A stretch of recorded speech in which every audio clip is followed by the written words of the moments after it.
नमस्कार, स्वागत है आपका चेतन भारत लर्निंग पर।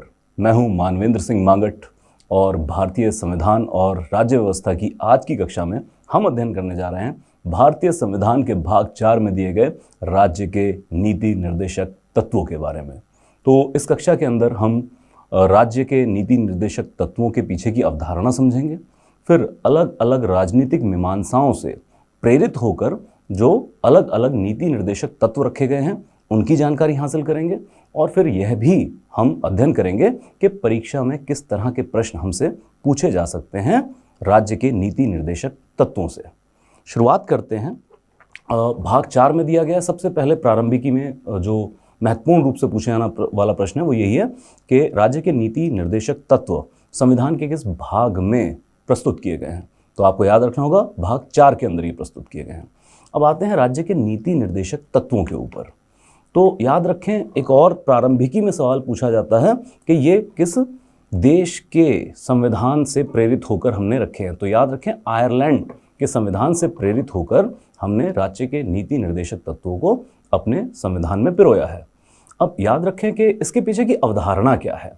तो राज्य के नीति निर्देशक तत्व दिए गए हैं, मतलब राज्य जब भी अपनी कोई नीति बनाता है तो उन नीतियों के लिए कुछ निर्देशक तत्व हैं कि राज्य जब अपनी किसी भी तरह की नीति बनाए, वह नीति चाहे तो खेल के क्षेत्र में हो सकती है, व्यापार के क्षेत्र में हो सकती है, कृषि क्षेत्र में हो सकती है, या सामाजिक सुरक्षा और आर्थिक क्षेत्र के अंदर हो सकती है।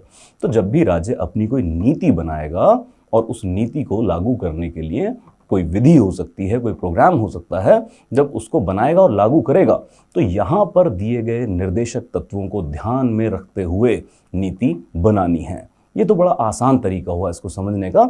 हम आगे की चर्चा में इसके और गहन महत्व की तरफ जाएंगे। तो यहाँ पर निर्देशक तत्व के तौर पर के समाजवाद की कुछ चीज़ें, या फिर हम कहें गांधीवाद की कुछ चीज़ें, या फिर जो पश्चिम का उदारवाद है उससे प्रभावित होकर कुछ निर्देशक तत्व रखे गए हैं, ताकि राज्य को एक तो सबसे पहले अपना हर वक्त कर्तव्य याद रहे कि उसको संविधान में किन तत्वों के द्वारा प्रेरित किया गया है, किन तत्वों को लागू करने के लिए उन्हें अपनी नीतियां बनानी है। और दूसरा, समाज के अंदर जो परोपकारी राज्य की परिकल्पना है इसको हम सत्यापित कर सकें, स्थापित कर सकें, इसलिए भी राज्य के नीति निर्देशक तत्व दिए गए हैं। समझते हैं कि यहाँ पर जितने भी निर्देशक तत्व हैं, और जैसे हमने बात की कि ये एक बहुत अनूठा मिश्रण है। अब जब निर्देशक तत्व हैं तो किसी ना किसी राजनीतिक अवधारणा या राजनीतिक मीमांसा तो प्रेरित होंगे ही।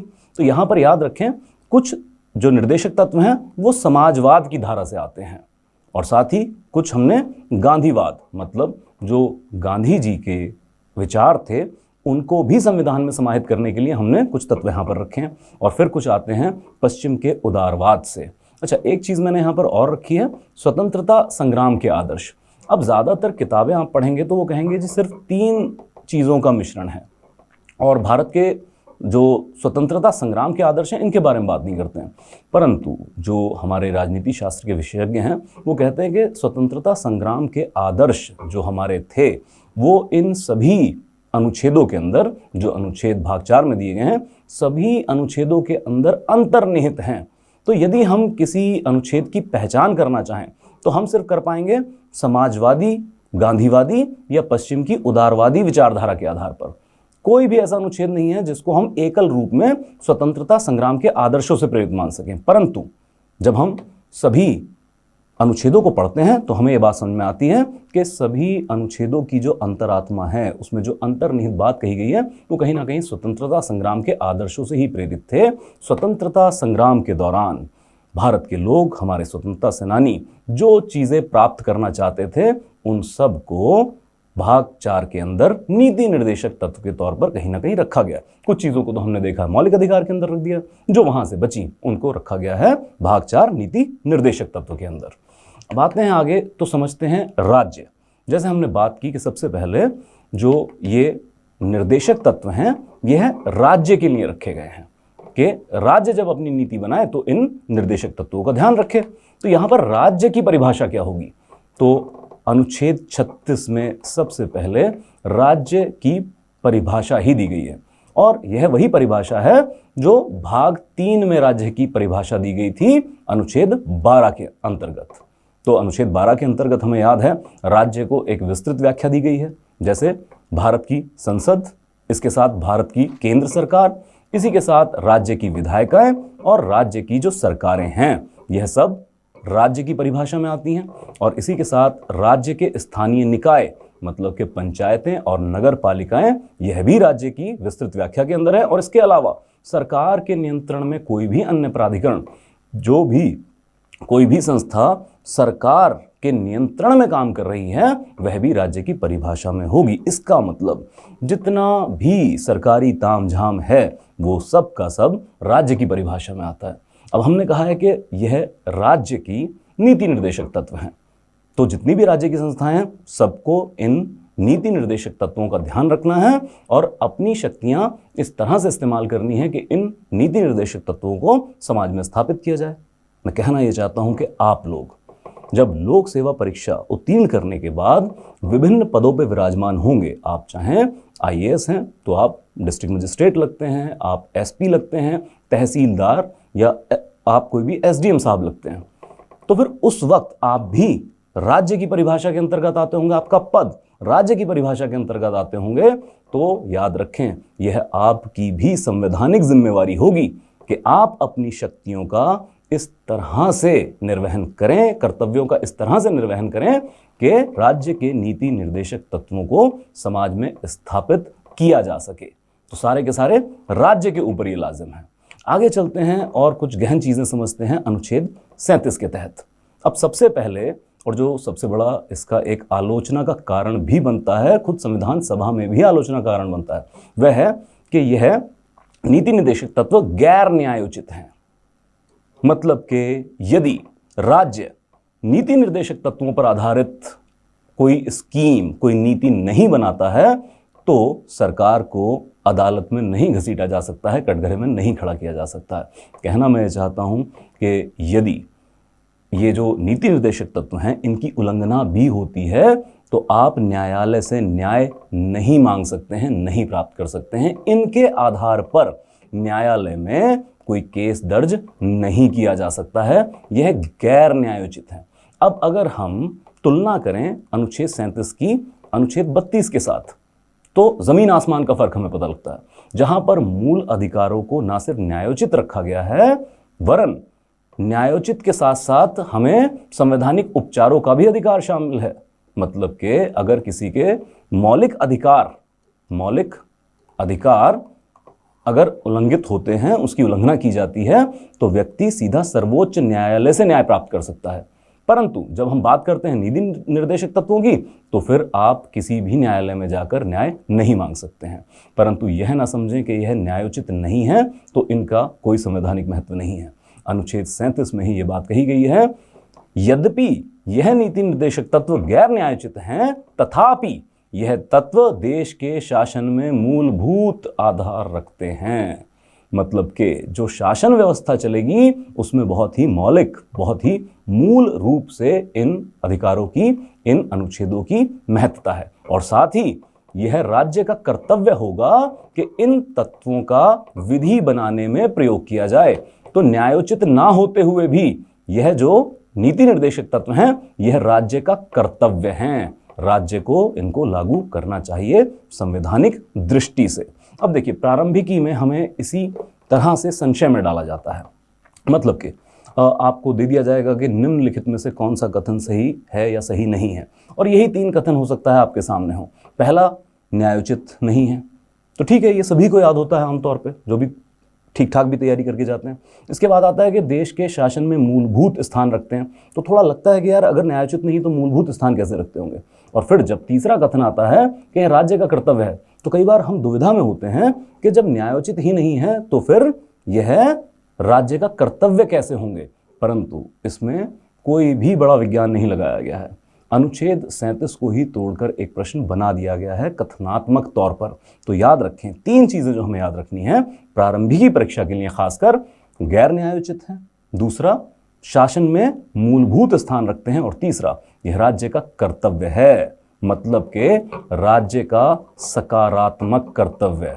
अब इसमें भी हम थोड़ा तुलना कर लेते हैं मौलिक अधिकारों से, जहां पर हमने मौलिक अधिकार पढ़ते हुए देखा था कि मौलिक अधिकार राज्य का नकारात्मक कर्तव्य है, राज्य की शक्तियों को सीमित करने का काम करते हैं। परंतु याद रखें, राज्य के नीति निर्देशक तत्व राज्य का सकारात्मक कर्तव्य है। यहां पर सरकार को कुछ करने के लिए कहा जा रहा है कि सरकार यह प्रयत्न करेगी, सरकार यह प्रयास करेगी। तो यहां पर सकारात्मक कर्तव्यों की बात की गई है। और साथ ही याद रखें, इसका मूल उद्देश्य क्या है। अगर हम फिर से मूल अधिकारों से तुलनात्मक अध्ययन करें इसका, तो हमें समझ में आएगा कि आर्थिक और सामाजिक लोकतंत्र की स्थापना करना इसका मूल उद्देश्य है। जैसे हमने मौलिक अधिकार का अध्ययन करते वक्त ये पाया था कि मौलिक अधिकारों की जो मूल उद्देश्य है, मूल भावना है, वह है राज्य के अंदर या समाज के अंदर राजनीतिक लोकतंत्र की स्थापना करनी। और फिर हम जब नीति निर्देशक तत्वों की बात करते हैं तो इसका उद्देश्य है आर्थिक और सामाजिक लोकतंत्र की स्थापना करना। अब एक तरफ मूल अधिकार राजनीतिक लोकतंत्र की स्थापना करेंगे और साथ ही राज्य के नीति निर्देशक तत्व आर्थिक और सामाजिक लोकतंत्र की स्थापना करेंगे। तो इससे क्या होगा, एक पूर्ण रूपेण लोकतांत्रिक व्यवस्था हमारे समाज में, हमारे देश में स्थापित हो जाएगी, जहां पर सभी लोगों के सभी अधिकार वो सुरक्षित किए जाने की संभावना और ज्यादा हो जाएगी। और इसी के साथ इसका एक और उद्देश्य है लोक कल्याणकारी राज्य का निर्माण करना, जिसको अंग्रेजी में कहा जाता है वेलफेयर स्टेट। तो हमारा जो संविधान है उसका जो एक मुख्य उद्देश्य है वो यह है कि एक लोक कल्याणकारी राज्य का निर्माण किया जाए। हमारे यहाँ पर राज्य एक ऐसी स्थिति में है जहां पर उसके ऊपर एक संवैधानिक विचारधारा काम करती है कि आपके होने की वजह शासन नहीं है, आपको यहां पर पुलिस स्टेट नहीं बनाना है, पुलिस राज्य नहीं बनाना है, जैसे पुराने जमानों में हुआ करता था कि राज्य के मूल कर्तव्य क्या है पुराने जमाने में, कि भाई आप एक तो कर वसूल करेंगे, दूसरा आप बाहरी आक्रमणों से रक्षा करने का काम करेंगे, और तीसरा राज्य के अंदर कानून व्यवस्था, और उसके अंदर लोक कल्याणकारी कार्यों के लिए राज्य को बाधित नहीं किया जाता था। खासकर जिस दौर से हम गुजरे हैं, अगर हम अपने औपनिवेशिक काल की सरकारों का चरित्र देखें तो फिर परोपकारी होने का उनके ऊपर कोई दायित्व नहीं था।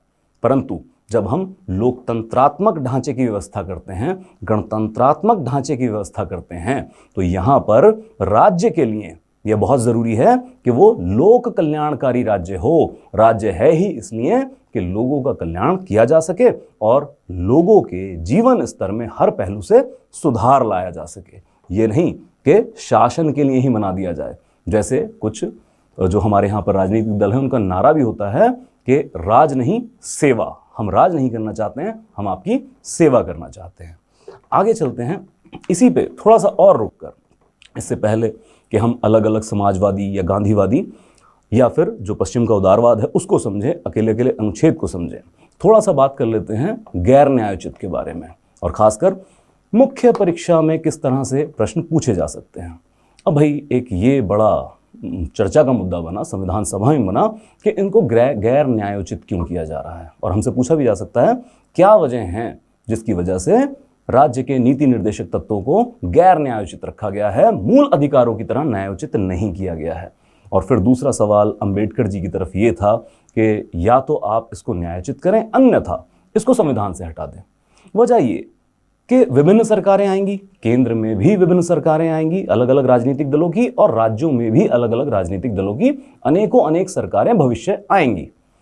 परंतु यदि कोई सरकार राज्य के नीति निर्देशक तत्वों के द्वारा जो निर्देशित संवैधानिक कर्तव्य है उसकी पालना न करते हुए वरन इसके विरुद्ध अपनी नीति बनाती हैं, मतलब कि अगर भाग 4 में जो अनुच्छेद हैं इनकी धज्जियां भी कोई सरकार उड़ाने लग जाए तो फिर ऐसी सरकार को हम न्यायालय में नहीं घसीट सकते हैं, उनके ऊपर किसी तरह का केस नहीं दर्ज कर सकते हैं, तो फिर सरकारों के ऊपर कोई रोक नहीं है। और यदि ऐसा होता है तो कल को ये तो जो संविधान है इसकी बेअदबी भी तो की जा रही है इसके द्वारा, वो संविधान को मान ही नहीं रहे, तो फिर आप इसको गैर न्यायोचित क्यों रखते हैं। अब इसी प्रश्नों का जवाब देते हुए और साथ में राज्य के नीति निर्देशक तत्वों की महत्ता को समझाते हुए डॉक्टर बाबा साहब भीमराव अम्बेडकर ने कहा था कि देखिए, पहली बात इनको हम गैर न्यायोचित रख क्यों रहे हैं, तो उसकी वजह है उस वक्त की असमर्थताएं। जब 26 जनवरी 1950 को ये संविधान लागू हो रहा है तो उस वक्त याद रखें, भारत बहुत सारे आधारों पर असमर्थता का याची था। तो असमर्थताएं कौन कौन सी? जैसे कि आर्थिक तौर पर बड़ी असमर्थताएं थी, यहां तक कि राजनीतिक इच्छा शक्ति और सामाजिक इच्छा शक्ति के आधार पर भी काफी सारी असमर्थताएं थीं।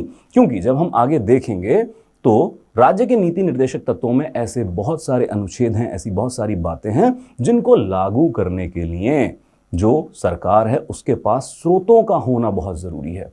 आर्थिक क्षमता का, साथ ही जो राजनीतिक इच्छा शक्ति है उसका मजबूत होना, सामाजिक इच्छा शक्ति का होना बहुत जरूरी है।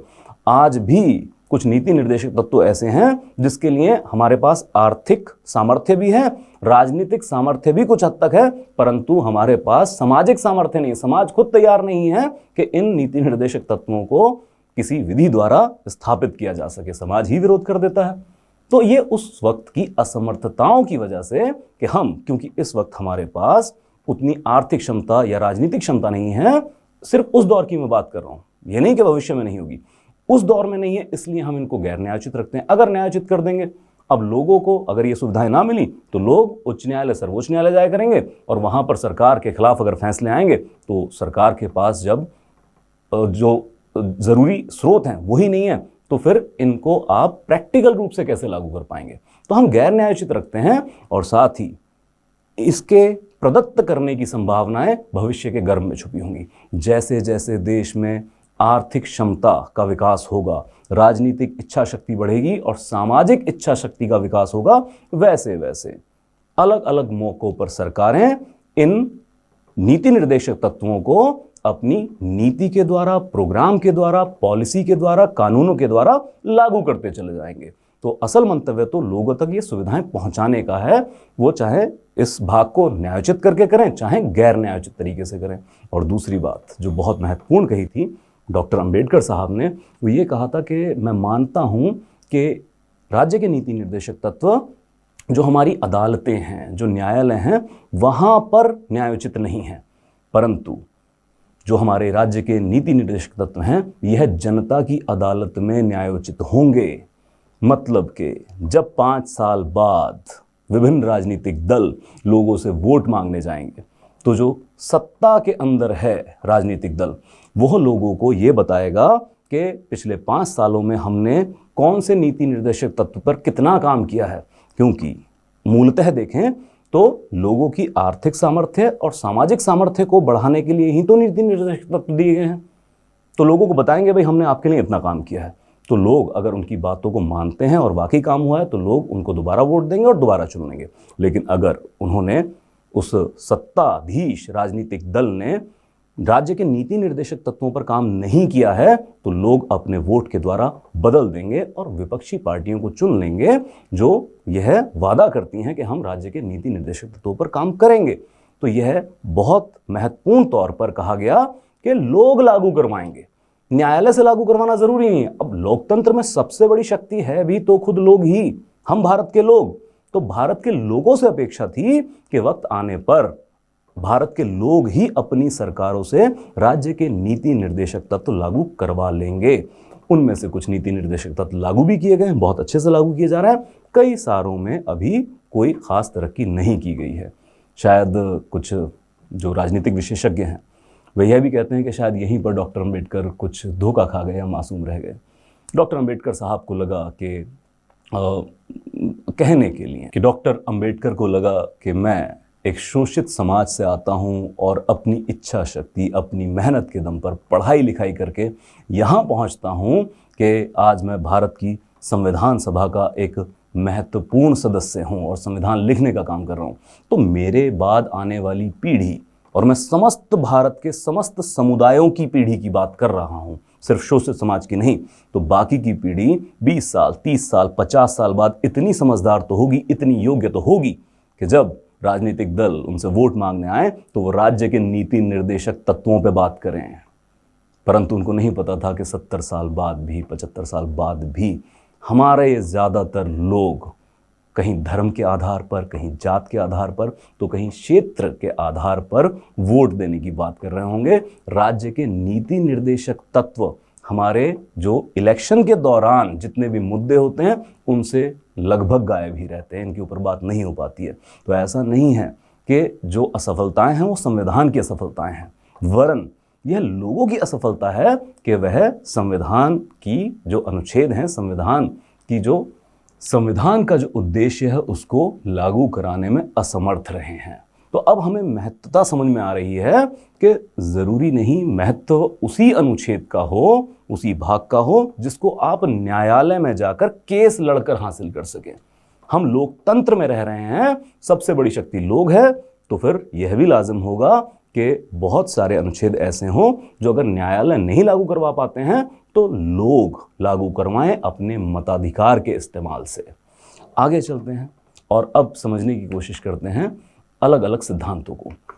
तो देखिए, पहली बात, संविधान में इस तरह से अनुच्छेद नहीं पिरोए गए हैं कि ये समाजवादी हैं, ये गांधीवादी हैं या ये पश्चिम के उदारवाद से हैं। ऐसा कोई वर्णन नहीं मिलता है, ना ही इस तरह के किसी शब्द का इस्तेमाल किया गया है संविधान के अंदर। परंतु हम अपने अध्ययन के लिए और खासकर राजनीतिक विशेषज्ञ अकेले अकेले अनुच्छेद को व्याख्यायित करते हैं अलग अलग राजनीतिक अवधारणा के संबंध में। तो हम अपने अध्ययन के उद्देश्य से इनको वर्गीकृत कर रहे हैं। संविधान के भाग 4 में ऐसा कोई वर्गीकरण नहीं है, क्योंकि हमसे जो प्रारंभिकी परीक्षा है उसमें इस तरह से प्रश्न भी पूछे जाते हैं। जैसे इस तरह के प्रश्न आते हैं कि निम्नलिखित में से जो राज्य के नीति निर्देशक तत्व हैं इनमें से कौन से गांधीवादी हैं या कौन से नहीं है, कौन से समाजवादी हैं या कौन से नहीं है। तो हमें इस तरह का वर्गीकरण भी याद रखना होगा।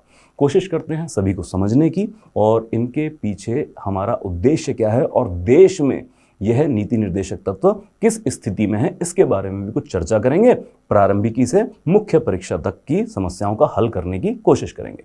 सबसे पहले हम समाजवादी सिद्धांतों की तरफ आते हैं।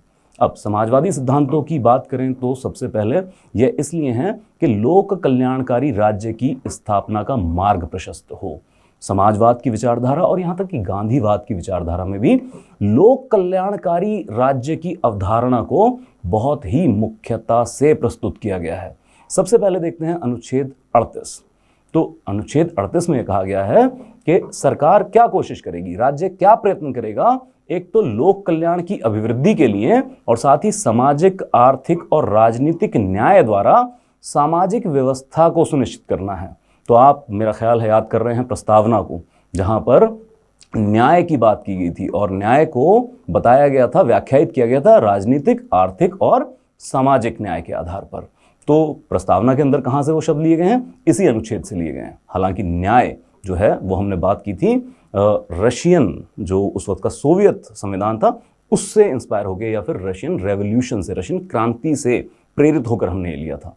अब आगे चलते हैं तो न्याय द्वारा एक सामाजिक व्यवस्था सुनिश्चित करनी है। हम यहाँ पर आर्थिक या राजनीतिक व्यवस्था की बात नहीं कर रहे हैं, हम समाज की ओर इशारा करते हैं। एक ऐसी सामाजिक व्यवस्था होगी जिसमें किसी के साथ भी सामाजिक अन्याय, आर्थिक अन्याय और राजनीतिक अन्याय की अनुमति नहीं दी जाएगी। और साथ ही सुनिश्चित करना है कि लोगों में आय के आधार पर प्रतिष्ठा और सुविधाओं और अवसरों की असमानता को समाप्त करना है।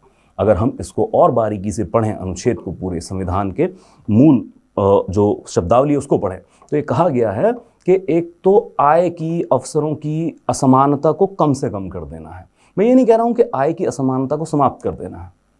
हम यदि इस वक्त का समाज देखें, किसी भी दौर का समाज देखें, तो आय की असमानता तो रही है। अब भाई जो ज़्यादा मेहनत करता है, ज़्यादा परिश्रम करता है, वो ज़्यादा कमाएगा। अब कोई व्यक्ति अगर परिश्रम नहीं करता है, और हम बहुत सारे लोगों को देखते हैं कि नशों की गिरफ्त में हैं, तो नहीं कमाएंगे। आय की असमानता तो हो सकती है, परंतु हमारा भाव इसके साथ यह है कि गरीब और अमीर के बीच में खाई ज़्यादा नहीं बढ़नी चाहिए। असमानताएं और अवसर जो हैं, जो आय की असमानता है, अवसरों की असमानता है, इसको कम से कम कर देना है। और साथ ही सभी की प्रतिष्ठा और सुविधाएं और अवसर, ये सब जगह एक जैसी मिले। सिर्फ व्यक्तियों में नहीं बल्कि अलग अलग इलाकों में रह रहे लोगों के लिए भी समान सुविधाएं और अवसर होने चाहिए। मतलब आप चाहे शहरी क्षेत्र में रहते हैं, आप चाहे ग्रामीण क्षेत्र में रहते हैं, एक जैसी सुविधाएं, एक जैसे अवसर आपको प्राप्त होने चाहिए। सरकार को या राज्य को यह प्रयत्न करना है। अब दिक्कत यहीं पे आती है, जैसे एक तो हमने बात की शहरी क्षेत्र और ग्रामीण क्षेत्र, बड़ी असमानताएं देखने को मिलती हैं। मतलब अगर हम देखें अच्छी शिक्षा व्यवस्था तो हमें ये बड़े शहरों की तरफ लेके जाती है, क्योंकि बड़े विद्यालय, महाविद्यालय, विश्वविद्यालय आपको कहाँ मिलेंगे? ज़्यादातर शहरों में केंद्रित मिलेंगे। ऐसे ही अच्छी स्वास्थ्य सुविधाएं तो जो आपको अखिल भारतीय जो संस्थाएं हैं मेडिकल के क्षेत्र के अंदर या फिर पीजीआई जैसे संस्थान हैं, ये आपको बड़े शहरों में मिलेंगे। बड़े अस्पताल, प्राइवेट अस्पताल भी आपको ज़्यादातर बड़े शहरों में मिलेंगे। ग्रामीण इलाकों में इतनी उपलब्धता नहीं है शिक्षा के या फिर हम कहें आपके स्वास्थ्य के संस्थानों की, तो ये एक बड़ी विषमताएं हैं। इसके अलावा हम यह भी देखते हैं कि ग्रामीण इलाकों से गरीबी की चपेट में आए मजदूर, लाखों लाख मजदूर प्रवासी मजदूर बनकर दूसरे राज्यों के बड़े चमचमाते शहरों की तरफ भागते हैं। दिल्ली इस देश की सबसे सघनतम आबादी वाले शहरों में से एक। दिल्ली का दक्षिण दिल्ली जिला, वो तो दुनिया की नहीं, भारत की सबसे ज़्यादा सघनता वाली आबादी वाला जिला है। वो इस वजह से कि देश के तमाम हिस्सों से मजदूर अपने रोजगार के लिए शहरों की तरफ भाग रहे हैं। अब यहाँ पर दिक्कत ये आती है कि अगर यही अवसर, यही सुविधाएं उनको गांव में मिलें तो गांव छोड़कर नहीं आएंगे। तो हम एक तो शहरी आधार और ग्रामीण आधार पर बड़ी विषमताएं देखते हैं। सरकार अपने इस नीति निर्देशक तत्व के लिए प्रयत्न तो करती है। वो प्रधानमंत्री ग्राम सड़क योजना हो सकती है, ग्राम स्वरोजगार योजना हो सकती है, नरेगा योजना हो सकती है। प्रयत्न कर रहे हैं, बट जितने प्रयत्न होने चाहिए थे शायद उतने नहीं है, जितनी आबादी के लिए होने चाहिए थे उतने नहीं है।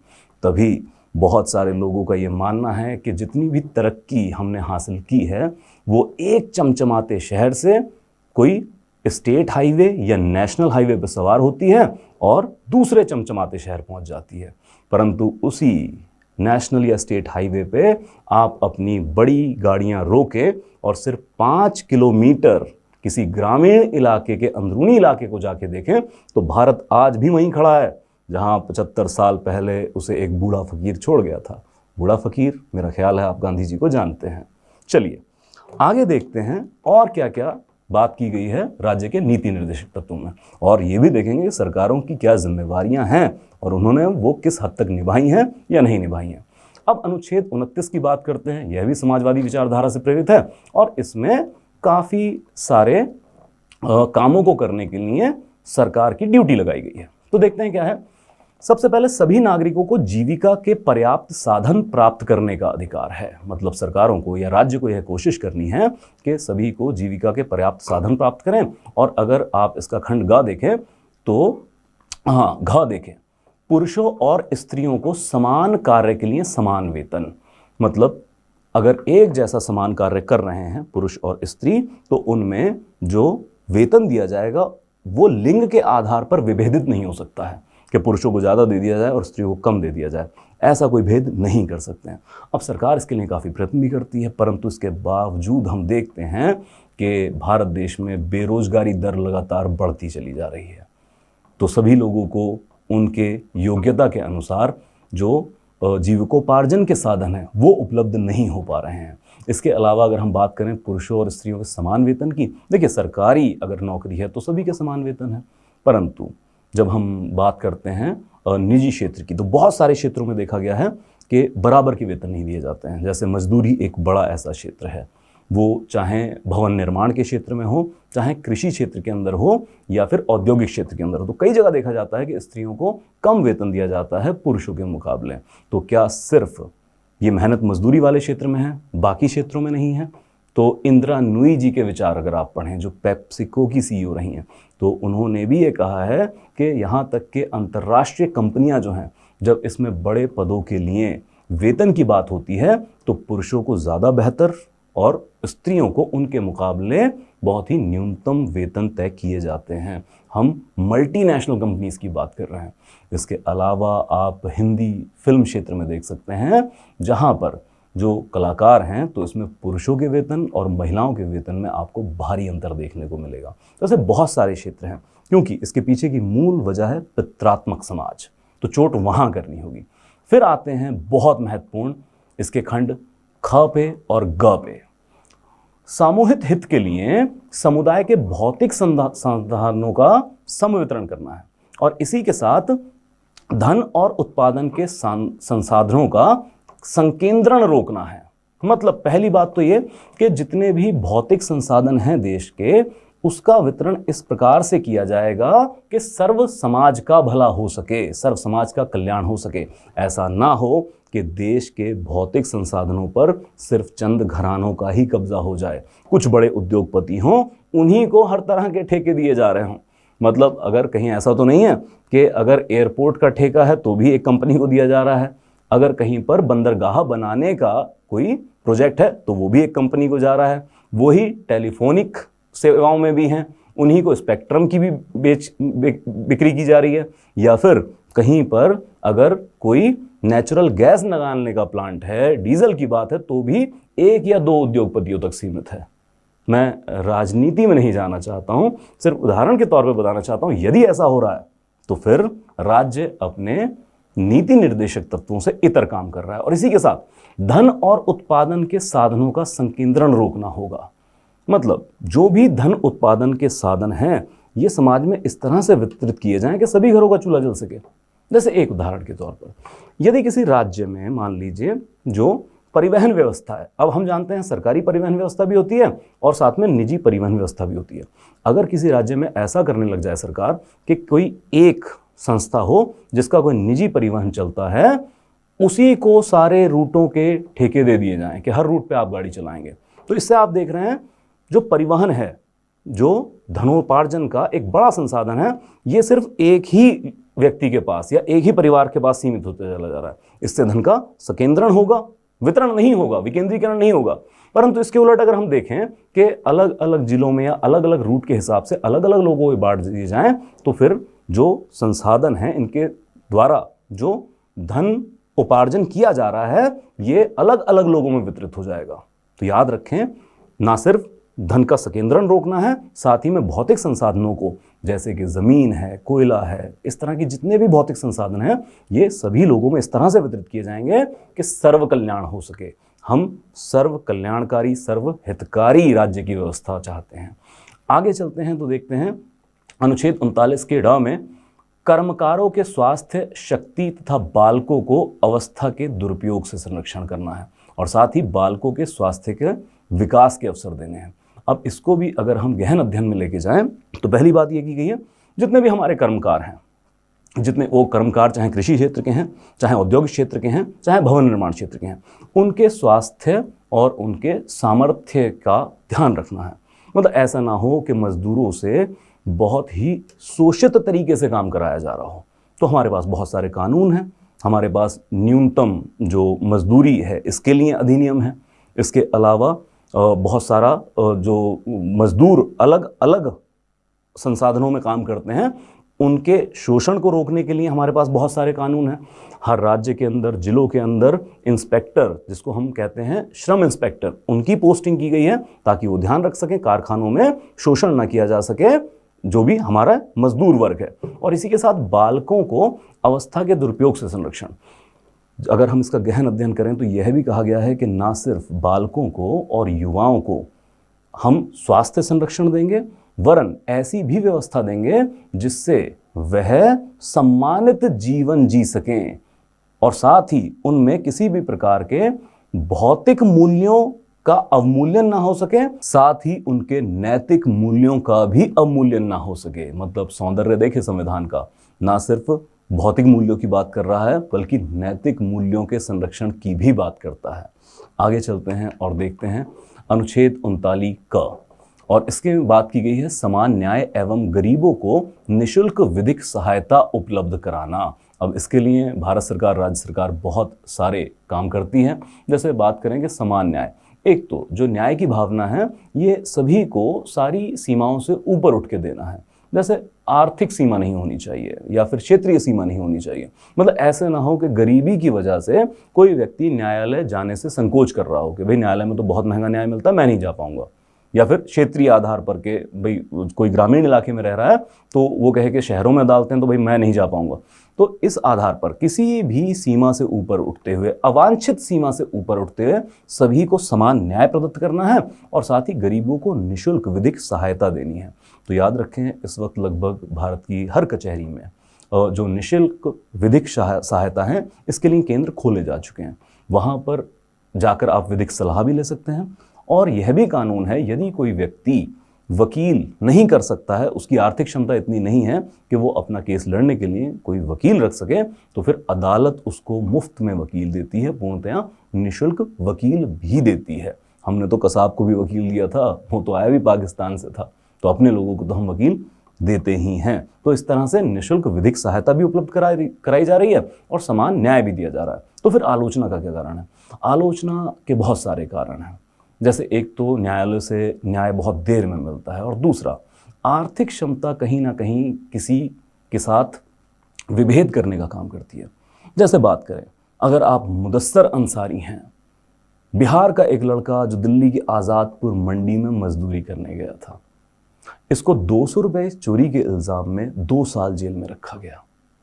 और 2 साल की जेल के बाद भी जज साहब ने कहा कि क्योंकि इसका केस ना तो सिद्ध हो रहा था, ना ही ये बेगुनाह सिद्ध हो पा रहा था, सबूत नहीं थे, तो जज साहब ने कहा कि तुम यदि अपना गुनाह कबूल कर लो कि तुमने ही चोरी की थी, तो अब 2 साल तो हो ही चुके हैं, मैं अभी तुम्हें छोड़ दूंगा कि हाँ, जितना तुमने आपराधिक कृत्य किया था उसके लिए जितनी सजा दे दी गई वो ठीक है। उससे कबूल करवाया गया, फिर उसको छोड़ा गया। परंतु फिर भी 200 रुपए की चोरी के इल्ज़ाम में 2 साल जेल में रखना, ये कौन सा न्याय है? और यहीं पर कहीं अगर आप सलमान खान हैं और आपके वकील क्योंकि हरीश सलवे साहब हैं, तो साहब ना आपने हिरन मारा और गाड़ी तो ड्राइवर चला ही रहा था। देखिए, मैं किसी व्यक्ति के ऊपर व्यक्तिगत आक्षेप नहीं करना चाहता हूँ, बिल्कुल नहीं करना चाहता हूँ, परंतु यह हमारे समाज का सत्य है जो हमारे सामने है, और इन्हीं उदाहरणों के तौर पर हम अपने संविधान के अनुच्छेदों की सत्यता की भी जांच करते हैं। तो यहाँ पर मेरा यह उद्देश्य नहीं है कि मैं सलमान खान साहब की छवि को धूमिल करूँ, ठीक है, वो अपने आप में खुश, परंतु उनका जो ये केस है अब ये व्यक्तिगत नहीं है, ये सामाजिक और राजनीतिक अवस्था में आ चुका है। यह उदाहरण है, यह सीख है कि किस तरीके से हमें लोगों को, सभी लोगों को समान न्याय और सभी लोगों को निःशुल्क विधिक सहायता उपलब्ध कराना होगा। आगे चलते हैं अनुच्छेद 41 की तरफ। तो यहाँ पर दिया गया है कि काम पाने के लिए, शिक्षा पाने के लिए और साथ ही बेकारी या बुढ़ापा, बीमारी या निशक्तता की दशाओं में लोक सहायता पाने के अधिकार को संरक्षित करना है।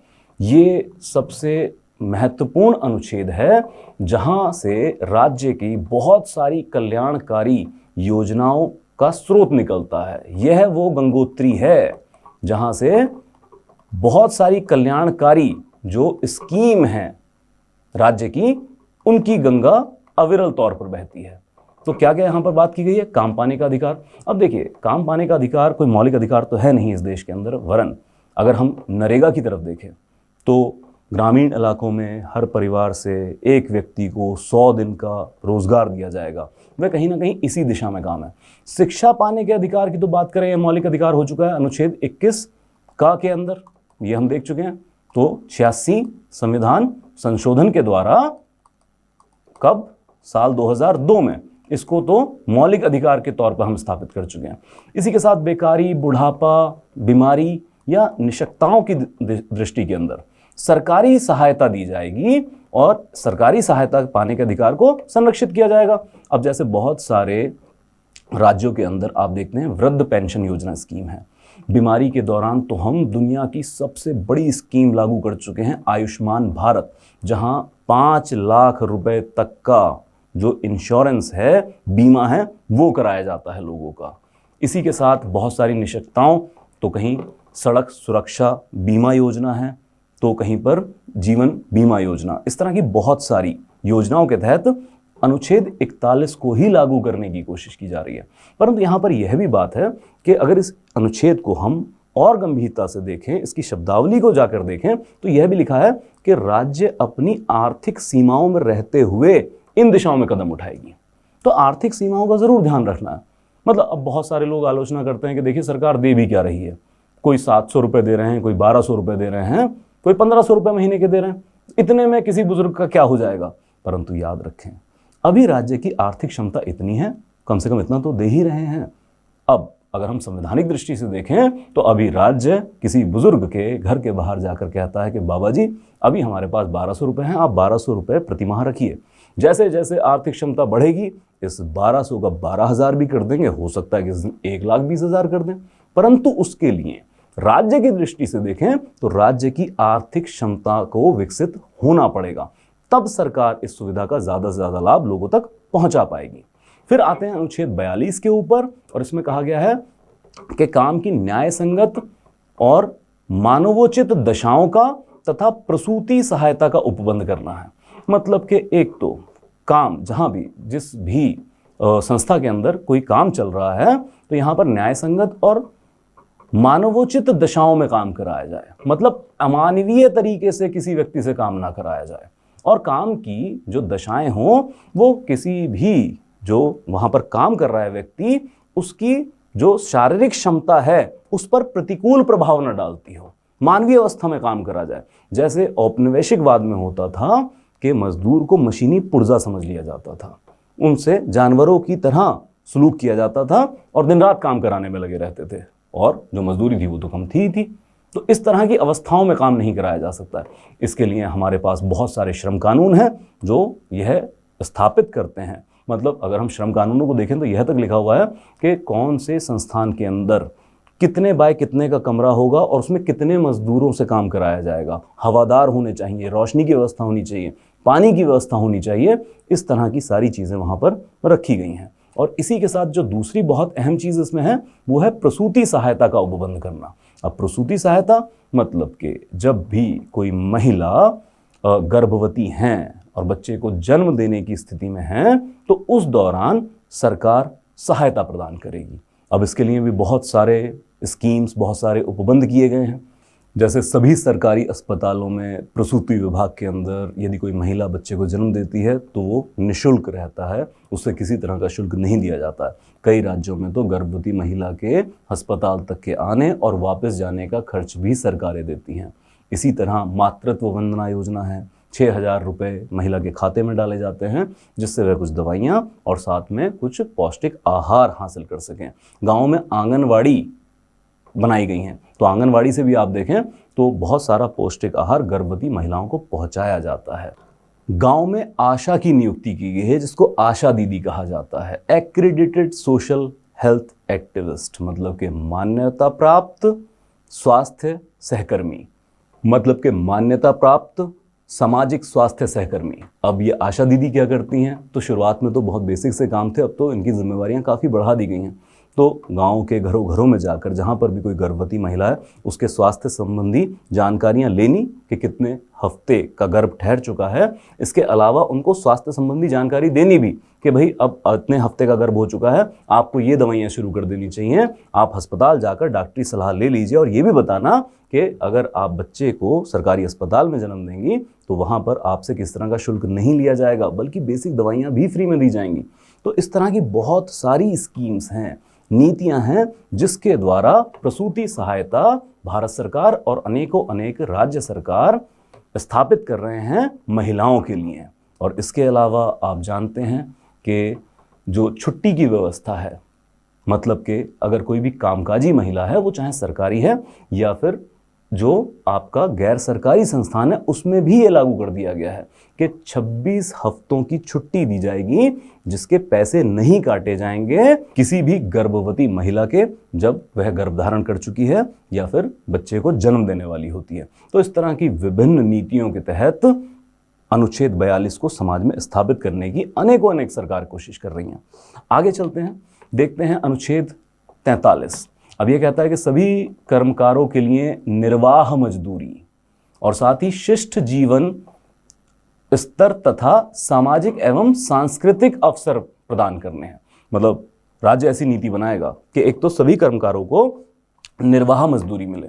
यह याद रखिएगा कि यहाँ पर न्यूनतम मजदूरी की बात नहीं की गई है। अच्छा, वो भी अलग बात कि हमारे पास जो कानून है इस वक्त वो न्यूनतम मजदूरी अधिनियम ही है, परंतु यहाँ पर निर्वाह मजदूरी की हम बात कर रहे हैं। क्या फ़र्क होता है दोनों में? तो न्यूनतम मजदूरी वह होता है जिसके अंदर कोई मजदूर खुद की कुछ बेसिक ज़रूरतें पूरा कर सके, जैसे खाना है, कपड़े हैं या फिर उसके सिर पे छत हो, इस तरह की, और इसके अलावा थोड़ी बहुत दवाइयाँ वगैरह, परंतु अपने लिए। अब जब हम न्यूनतम मजदूरी से उठकर हम निर्वाह मजदूरी की बात करते हैं तो यह वह मजदूरी है जिस मजदूरी में या जिस मेहनताने में कोई मजदूर ना सिर्फ अपने लिए वरन अपने परिवार के लिए भी पहले तो रोटी कपड़ा और मकान की व्यवस्था कर पाता है, और इसी के साथ जो जीवन को मूल्यवान जीवन बनाने में सहकारी हैं, जैसे कि स्वास्थ्य सेवाएं हैं, जैसे कि शिक्षा का अधिकार है, या इसके अलावा सफाई जैसे कुछ अधिकार हैं, इन मूल्यों को भी हासिल कर पाता है, तो उसको कहते हैं हम निर्वाह मजदूरी। अब देखिए, जो भारतीय समाजवाद है इसका एक जादू देखें।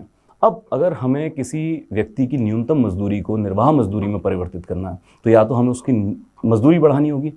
अब कई सारी आर्थिक असमर्थताओं की वजह से यह न्यूनतम मजदूरी बहुत ज़्यादा नहीं बढ़ पाती है, या उस हिसाब से महंगाई बहुत बढ़ने लग जाती है, तो न्यूनतम मजदूरी अगर बढ़ती भी है तो बेअसर हो जाती है और निर्वाह मजदूरी में नहीं परिवर्तित हो पाती है। अब यहाँ पर आता है भारतीय समाजवाद, यहीं पर आते हैं राज्य के नीति निर्देशक तत्वों के द्वारा मिलने वाली अनेकों अनेक सुविधाएं। जब हम बात कर रहे हैं कि परिवार के लिए शिक्षा को भी वो हासिल कर पाए, तो हमारे यहाँ पर शिक्षा का अधिकार 6 से 14 साल तक के बच्चे को निःशुल्क शिक्षा प्राप्त करता है। अब चाहे न्यूनतम मजदूरी मिल रही हो, फिर भी वो निर्वाह मजदूरी में परिवर्तित हो जाएगी, क्योंकि सरकार अगर पैसा नहीं दे रही है तो सुविधा तो दे ही रही है। इसके अलावा सरकारी अस्पतालों में 2 रुपये, 5 रुपये, 10 रुपये की पर्ची के साथ बहुत सारी बीमारियों के लिए इलाज भी है, तो स्वास्थ्य सेवाएं भी हासिल कर पा रहा है। तो अगर न्यूनतम मजदूरी हमारे यहाँ पर इतनी है कि वो निर्वाह मजदूरी के बराबर नहीं है, तो भी भारतीय समाजवाद को अगर देखें तो बहुत सारी ऐसी सुविधाएं हैं जो न्यूनतम मजदूरी होते हुए भी व्यक्ति को निर्वाह मजदूरी वाले लाभ प्राप्त करने में सहायक है। इसी के साथ शिष्ट जीवन स्तर तथा सामाजिक एवं सांस्कृतिक अवसर के, मतलब वही के मजदूर मशीनी पुर्जा बनकर ना रह जाए। हम कृषकों और मजदूरों के शोषण को पूर्णतः समाप्त कर देना चाहते हैं। जैसे कि पंजाबी के एक कवि पाश हुए, अवतार सिंह पाश, तो उन्होंने ये लिखा था कि सबसे खतरनाक होता है आपके सपनों का मर जाना, सबसे खतरनाक होता है घर से दफ्तर और दफ्तर से वापस घर आना। मतलब हम एक इंसान का जीवन जी रहे हैं। हम ऐसा नहीं है कि सिर्फ अपने घर से निकलें दफ्तर और दफ्तर से निकलें तो घर वापस आ जाएं और इसके मध्य या इसके इतर कोई और काम ही ना करें, फिर यह तो कोई इंसानी जीवन कहलाने वाला जीवन नहीं रहेगा। तो इसके लिए ज़रूरी है कि हम अपने शिष्ट जीवन स्तर को संवारें, हम अपनी सामाजिक और सांस्कृतिक जो गतिविधियां हैं उनके अवसरों को भी प्राप्त करें। मतलब कि होली, दिवाली या कोई और तीज त्यौहार है उसको भी मनाएं, और इसके अलावा इंसानी जीवन की जो व्यवस्थाएं हैं उनका भी लाभ हम उठा सकें। सिर्फ ये नहीं कि आप काम में ही लगे रहें। तो मजदूरों को एक शिष्ट जीवन स्तर भी उपलब्ध कराना है। आगे चलते हैं। अनुच्छेद 43 का के तहत उद्योगों के प्रबंध में कर्मकारों के भाग लेने के लिए कदम उठाने हैं। मतलब ऐसा ना हो कि जो भी कर्मकार हैं ये एक तरफ हो जाए और जो भी यहाँ पर मालिक हैं वो एक तरफ रहे, और मालिक अपनी तरफ से नीतियाँ बनाए किसी भी फैक्ट्री के अंदर, उद्योग के अंदर, और कर्मकारों के ऊपर एक तरफा लागू करते चलें। तो कानूनों के द्वारा यह सुनिश्चित करना है कि कर्मकारों का कोई प्रतिनिधि मालिकों की मीटिंग में भी जाया करे जहां पर काम से जुड़े कोई फैसले लिए जा रहे हैं। इसके लिए हमारे पास ट्रेड यूनियन अधिनियम है जिसमें कर्मकार अपनी ट्रेड यूनियन बना सकते हैं। जैसे कोई भी हो सकता है, कोई भारतीय मजदूर संघ हो सकता है, कोई भी इस तरह का रेलवे कर्मचारी संघ हो सकता है, और उसके द्वारा यह प्रतिभाग करते हैं मालिकों या फिर जो भी नीति बनाने का काम करता है किसी भी उद्योग के क्षेत्र के अंदर। आगे चलते हैं और समझते हैं अनुच्छेद 47 को। इसके अंदर लिखा है पोषाहार स्तर, जीवन स्तर को ऊंचा करना तथा लोक स्वास्थ्य में सुधार करना। अब दो चीजें, एक तो पोषाहार को बढ़ाना है, ठीक है जी, मतलब ये कि सिर्फ हमारे पास भोजन का अधिकार नहीं है बल्कि हमारे पास पोषण युक्त भोजन का अधिकार है। मतलब अगर कोई राज्य सरकार ऐसा कोई स्कीम चला रही है, जैसे आटा दाल स्कीम है या मुफ्त भोजन स्कीम है या फिर कम रेट पर भोजन की उपलब्धता है, तो ये नहीं कि वो जो गेहूं या चावल दे रहे हैं वो बहुत ही घटिया किस्म का दे देंगे। ज़रूरी ये है कि जो भी गेहूं चावल दिया जा रहा है उसमें पोषण का स्तर भी बेहतर हो, ख़राब क्वालिटी का भोजन नहीं देना है। तो अगर कहीं प्रधानमंत्री गरीब कल्याण अन्न योजना चल रही है जिसके तहत 85 करोड़ लोगों को सरकार दावा करती है कि कोविड के दौरान मुफ्त राशन पहुंचाया गया है, अनुच्छेद 47 से तो प्रभावित है ही, लेकिन उसमें भी सरकार की जिम्मेवारी क्या है कि पोषण युक्त भोजन लोगों तक मुहैया कराना है। अब एक तो हुआ कि सरकारी व्यवस्था का लाभ उठाना, अब इसके अलावा हम तो बात कर रहे हैं एक सामाजिक ढांचा बनाने की। तो जब हम बात करते हैं कि पोषाहार स्तर को समाज में बढ़ाना है, तो फिर चाहे वो सरकार आपको भोजन दे रही है या आप खुले बाजार से खरीद रहे हैं, वो भी पोषण युक्त होना चाहिए। मतलब अगर आपके समाज में इस तरह का माहौल है कि लोग अब हरी सब्जियां खाने से भी डरते हैं कि पता नहीं इस पे तो कौन सी चीज़ स्प्रे की गई होगी, छोटे बच्चे दूध पीने से डरते हैं कि पता नहीं इस दूध के पैकेट में यूरिया मिलाया गया है या कोई और केमिकल मिलाया गया है, तो भी अनुच्छेद 47 की उल्लंघना है। क्योंकि हम जानते हैं अगर मिलावटी खाद्य पदार्थ आपको दिए जा रहे हैं तो उसमें पोषाहार का स्तर तो गिरा ही होगा। ये नहीं होना चाहिए। मतलब हमारे यहाँ ऐसा तो नहीं होता है कि होली दिवाली पर बहुत सारी मिठाई की दुकानों पर रेड पड़ती है और फिर पता चलता है कि खराब किस्म का खोआ, जाली खोआ, मतलब बनावटी खोआ, बनावटी घी, बनावटी दूध, बनावटी मिठाइयाँ, ये तक अगर मिल रही हैं तो ये बहुत गंभीर विषय है। और अनुच्छेद 47 में जो राज्य का कर्तव्य है वो नहीं निभा पा रहे हैं। और साथ ही में है जीवन स्तर को ऊंचा उठाना है। तो एक तो पोषाहार से युक्त हमने बात की है, और दूसरा जीवन स्तर को ऊंचा करना है और लोक स्वास्थ्य में सुधार करना है। तो जीवन स्तर कैसे? अब ये बहुत ही वृहद है।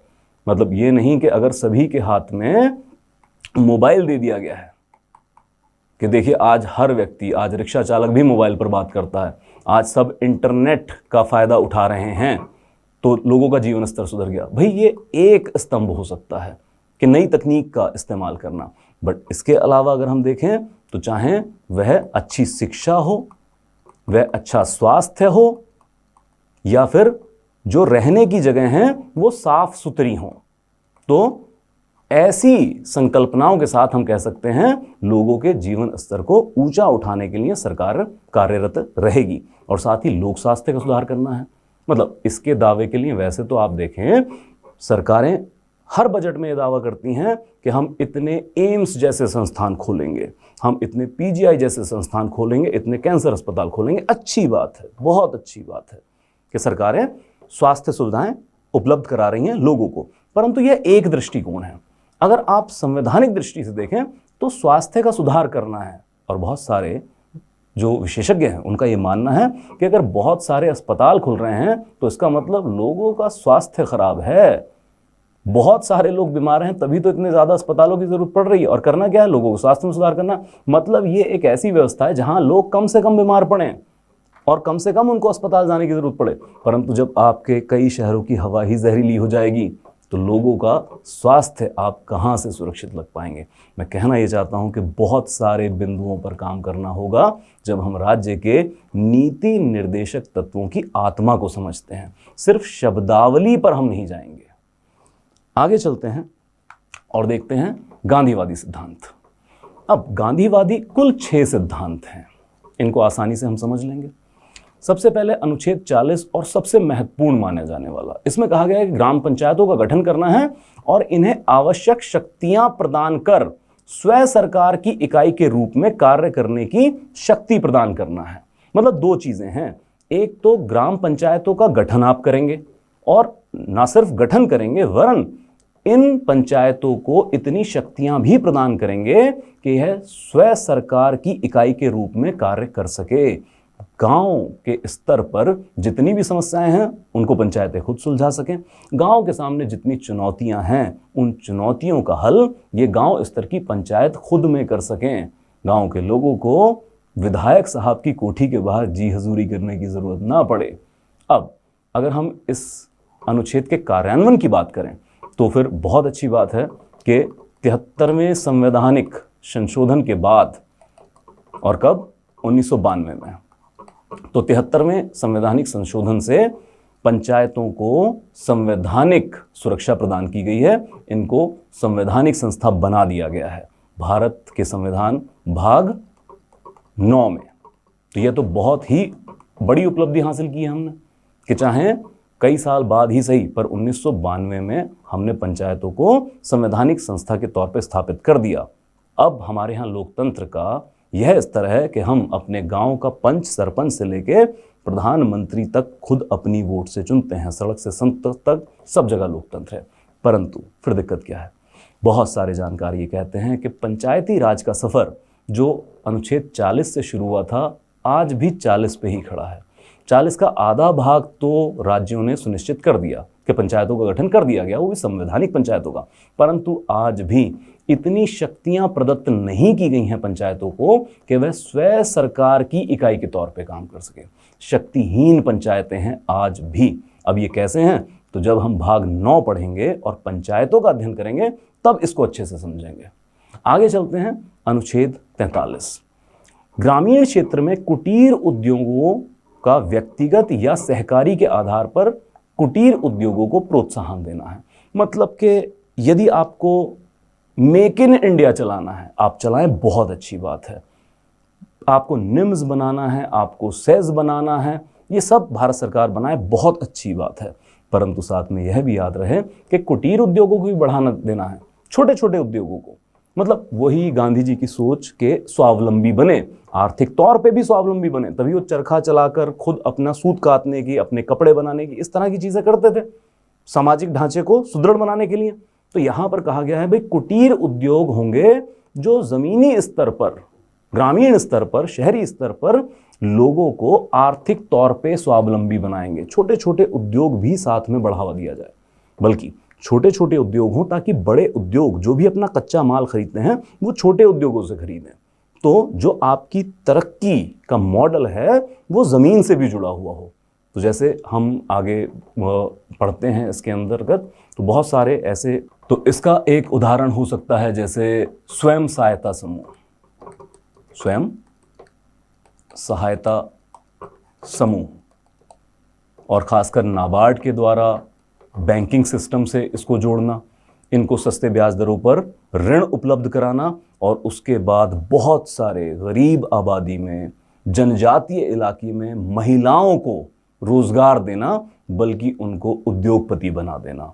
हम अगर देखें झारक्राफ्ट, झारखंड का एक प्रोग्राम है, एक योजना है, या फिर केरल सरकार की एक पुरानी योजना है कुटुंबश्री, उसमें स्वयं सहायता समूह बनाकर छोटे छोटे उद्योग ग्रामीण स्तर पर लगाकर, जनजातीय इलाकों में लगाकर बहुत सारी जनजातीय, लाखों लाख जनजातीय महिलाओं को उद्योगपति बना दिया गया है। तो इस तरह के प्रयासों से हम अनुच्छेद 43 की परिणति कर सकते हैं। आगे देखते हैं तो अनुच्छेद 43 ख, और इसमें कहा गया है कि सहकारी समितियों के स्वैच्छिक गठन, साथ ही स्वायत्त संचालन, लोकतांत्रिक निमंत्रण एवं व्यावसायिक प्रबंधन को बढ़ावा देना है। तो कोऑपरेटिव सोसाइटी जो हम कहते हैं, सहकारी समितियां, इनका गठन और इनका लोकतांत्रिक मूल्यों पर कार्यान्वयन करने की दिशा में कदम उठाने हैं। हाँ, हम आगे देखेंगे, यह शुरुआती दौर से नहीं था, तो इसको तो बहुत ही बाद 97वें संवैधानिक संशोधन और कब 2011 में भारतीय संविधान में जगह दी गई है, जो हमारे राज्य के नीति निर्देशक तत्व हैं इसके अनुच्छेद 43 ख के अंदर। तो इसके लिए बाकायदा जो भाग 9 ब है इसको ऐड किया गया है। ओके, आगे चलते हैं। तो गांधी जी का एक और जो सिद्धांत यहाँ पर रखा गया है वो है अनुच्छेद 46, और इसमें कहा गया है अनुसूचित जाति एवं जनजाति और समाज के कमजोर वर्ग के शैक्षिक एवं आर्थिक हितों को प्रोत्साहन देना है और सामाजिक अन्याय और शोषण से सुरक्षा प्रदान करनी है। मतलब हम कहें कि पिछड़ों का उत्थान करना है, जो अलग अलग आधारों पर पिछड़े हैं। अब किस आधार पर पिछड़े हो सकते हैं या किस आधार पर शोषित, तो ये हो सकता है अनुसूचित जाति आधार पर, अनुसूचित जनजाति आधार पर, या फिर किसी भी और आधार पर यदि कमजोर वर्ग है तो ये आर्थिक आधार पर भी कमजोर वर्ग हो सकता है।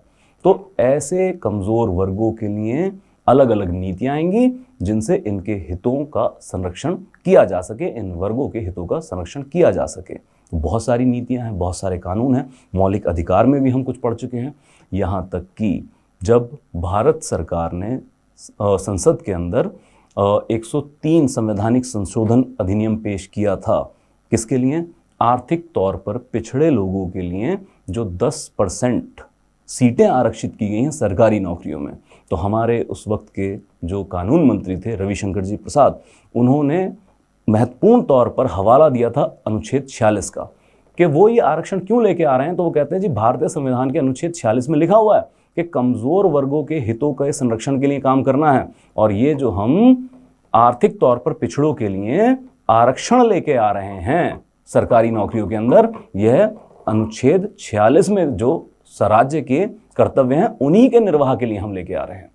आगे देखते हैं तो अनुच्छेद 47 और 48। सबसे पहले 47 में कहा गया है कि स्वास्थ्य के लिए जितनी भी नुकसानदायक नशीली दवाएं हैं, मदिरा है, कोई और तरह की ड्रग है, औषधीय प्रयोजन में तो इस्तेमाल कर सकते हैं, इसके अतिरिक्त इस्तेमाल नहीं किया जाएगा। मतलब कि जितने भी नशीले पदार्थ हैं, वो चाहे खाद्य पदार्थ हैं, वो चाहे नशीले पेय पदार्थ हैं, इनके ऊपर पाबंदी की बात की गई है। हाँ, अगर औषधीय प्रयोजनों में इसको इस्तेमाल करना है तो औषधियों में इसको इस्तेमाल किया जा सकता है, इससे इतर इस्तेमाल नहीं करेंगे। तो यहाँ से जो निकल के आता है वो एक बड़ा मुख्य बिंदु है मदिरा, या फिर जिसको कहा जाता है कि शराब के ऊपर पाबंदी, शराबबंदी।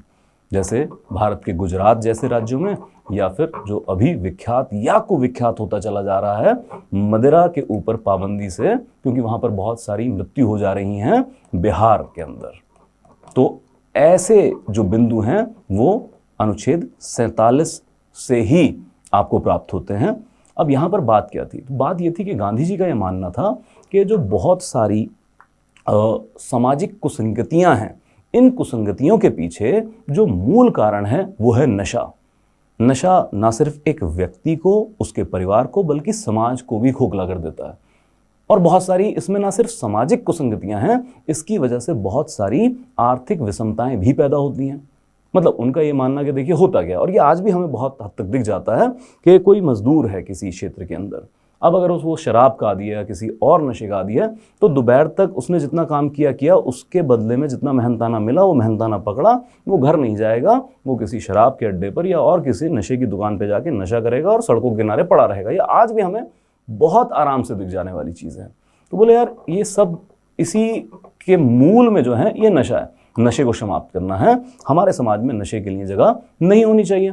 तो इसीलिए कहा कि सरकारें, राज्य कोशिश करेंगे कि नशों के ऊपर पाबंदी लगाई जाए। अब इसी से प्रेरित होते हुए अनेक राज्य शराबबंदी जैसे निर्णय भी करते हैं। बट जैसे हमने कहा था शुरुआत में, बहुत सारी चीज़ों के लिए तो अभी सामाजिक इच्छा शक्ति नहीं है, तो ऐसे निर्णयों का विरोध पहले तो बहुत देखने को मिलता है। और अगर विरोध झेलते हुए भी सरकार ऐसे निर्णय ले ले तो फिर समाज मानने को तैयार नहीं होता। जैसे बिहार के अंदर हमें आमतौर पे खबरें देखने को मिलती है कि जहरीली शराब पीने से कहीं 35 मरे तो कहीं 40 मरे। तो ऐसे निर्णयों के लिए ना सिर्फ राजनीतिक इच्छा शक्ति या राज्य की इच्छा शक्ति, साथ में सामाजिक इच्छा शक्ति की भी भारी ज़रूरत है। अब आते हैं दूसरी तरफ, अनुच्छेद 48 की तरफ। तो इसमें कहा गया है कि गाय, बछड़ा, अन्य दुधारू पशुओं की बलि पर रोक और उनके नस्ली सुधार को प्रोत्साहन देना है। मतलब इसको अगर हम पूरी गंभीरता से और डिटेल में जाके पढ़ें संविधान के अंदर, तो ये लिखा हुआ है गाय, बछड़ा, अन्य पशु, चाहे वो दुधारू हो चाहे ना हो, तब भी उनके कटान घरों के ऊपर रोक लगानी है और उनकी नस्लों के सुधार को प्रोत्साहित करना है। अब कई लोग इसको बड़ा आलोचना यह भी करते हैं कि देखिए जी, गाय के जो कटान घर हैं उनके ऊपर पाबंदी लगा दी गई है तो हिंदूवादी है संविधान। तो ऐसा कुछ नहीं है।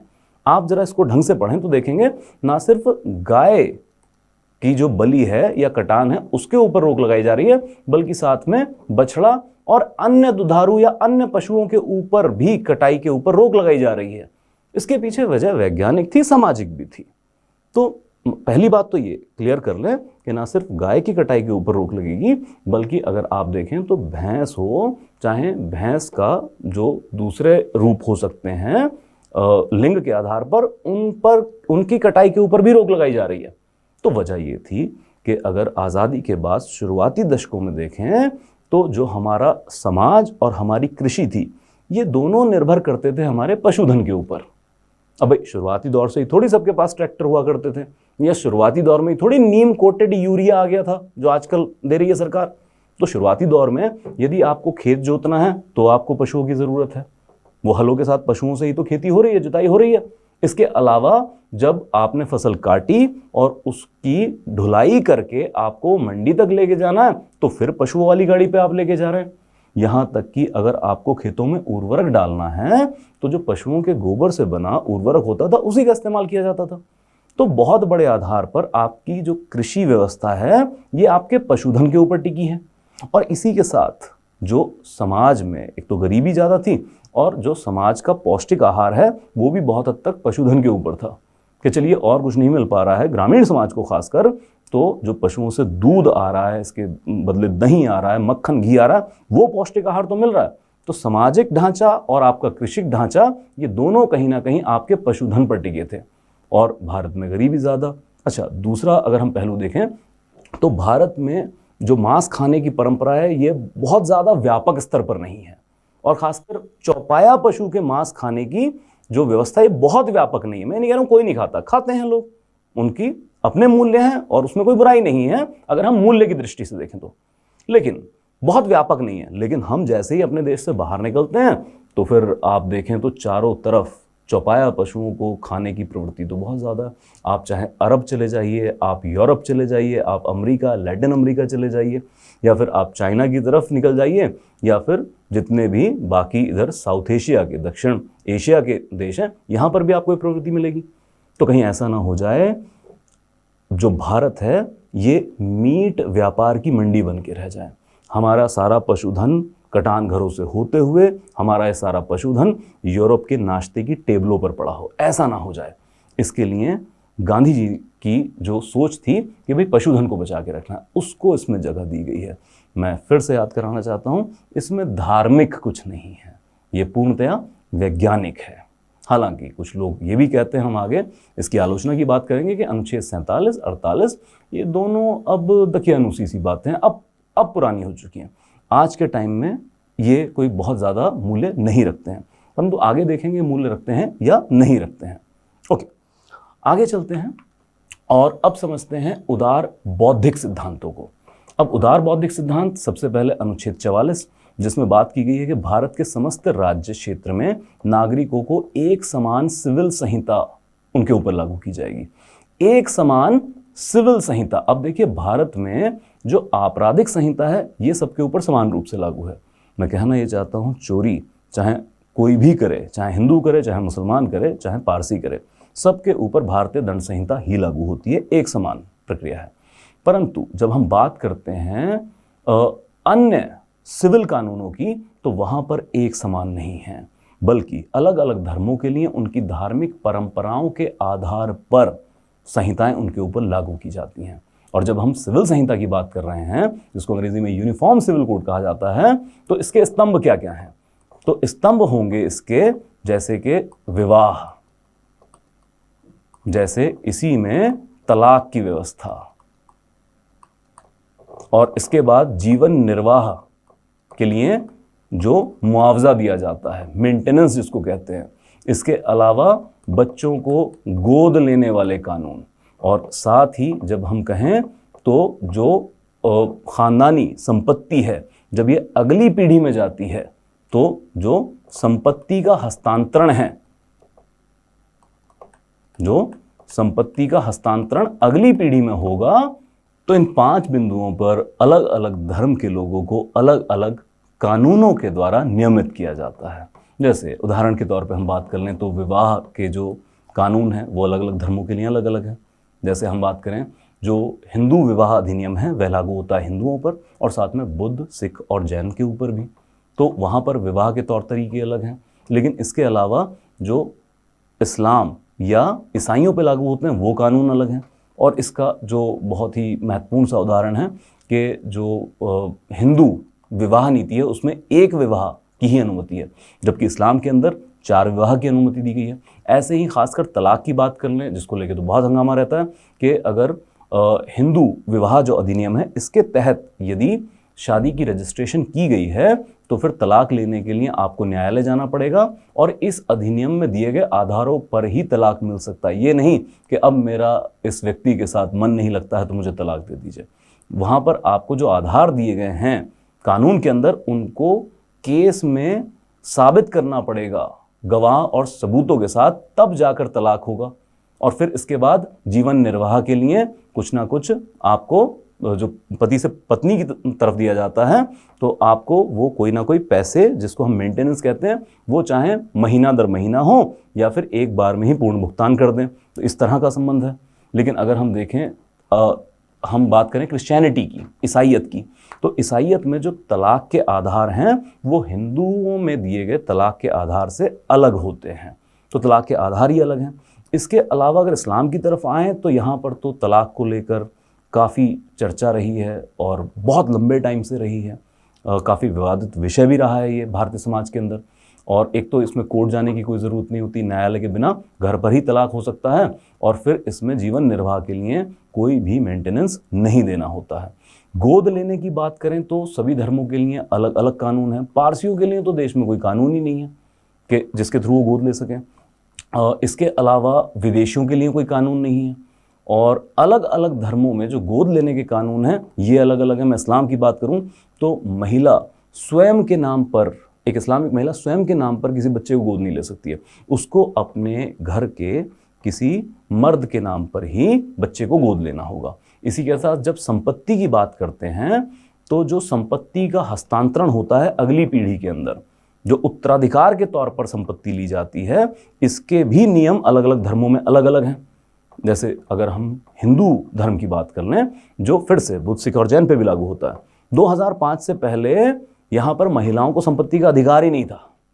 2005 में कानून में बदलाव किए गए और अब महिला को संपत्ति का बराबर अधिकार है। मैं कहना ये चाहता हूँ, किसी व्यक्ति के अगर 2 बेटे और 2 बेटियां थीं तो संपत्ति के 4 हिस्से नहीं होते थे, 2 हिस्से होते थे जो बेटों को में बराबर बांट दिए जाते थे। आज की तारीख में हम कहना ये चाहते हैं कि संपत्ति की बराबर उत्तराधिकारी हैं सभी महिलाएं। तो अगर किसी व्यक्ति के 2 बेटे 2 बेटियां हैं तो अब संपत्ति के बराबर 4 हिस्से होंगे। लड़कियों को बराबर की संपत्ति का अधिकार है। अब ये कितना मिल रहा है लड़कियों को, यह अलग चर्चा का विषय हो सकता है। हम इस्लाम की बात कर लें तो इस्लाम में तो बहुत पहले से ही महिलाओं को संपत्ति का अधिकार है, पर जो संपत्ति उत्तराधिकार में जाती है वहां पर अलग तरीके से बढ़ती है। जैसे इस्लाम के अंदर जितने भी रिश्ते हैं उन सब का कुछ हिस्सा तय है। जैसे पत्नी का 1/16 हिस्सा हो जाएगा, मैं उदाहरण के तौर पर कह रहा हूं, मतलब वो नंबर गलत हो सकता है। जैसे पत्नी का 1/16 हो गया, बेटे का 1/12 हो गया, बेटी का 1/12 हिस्सा हो गया। इस तरह से सभी का कुछ ना कुछ हिस्सा तय है। तो हम समझ पा रहे हैं कि ये 5 स्तंभ हैं, सभी के लिए समान सिविल संहिता का कानून अगर लागू करना है, क्योंकि इन्हीं 5 आधारों पर देश में अलग अलग धर्म के मानने वालों पर उनकी धार्मिक मान्यताओं के हिसाब से ये कानून लागू किए जाते हैं। अब अनुच्छेद 44 जो है वो ये कहता है, अगर आपको देश की एकता अखंडता बनाए रखनी है और साथ ही देश के सभी लोगों में भ्रातृभाव फैलाना है, सब एक जैसा फील करें, तो उसके लिए लाजिम है एक जैसी समान सिविल संहिता भी सबके ऊपर लागू की जाए। परंतु जैसे हम बात कर रहे थे शुरुआती दौर में, अभी समाज इसके लिए तैयार नहीं है। तो समाज के विभिन्न वर्ग, अलग अलग धर्मों के अंदर जो उसमें भी विभिन्न वर्ग हैं, वो कई बार इसके खिलाफ आवाज़ उठाते हैं कि अगर आप सभी के लिए समान कर देंगे तो भाई हमारी धार्मिक मान्यताओं का क्या होगा, यह हमारी धार्मिक मान्यताओं के खिलाफ है, तो जो हमारी पहचान है यह ही खत्म हो जाएगी। हमारी पहचान के ऊपर आप सवाल खड़ा करते हैं।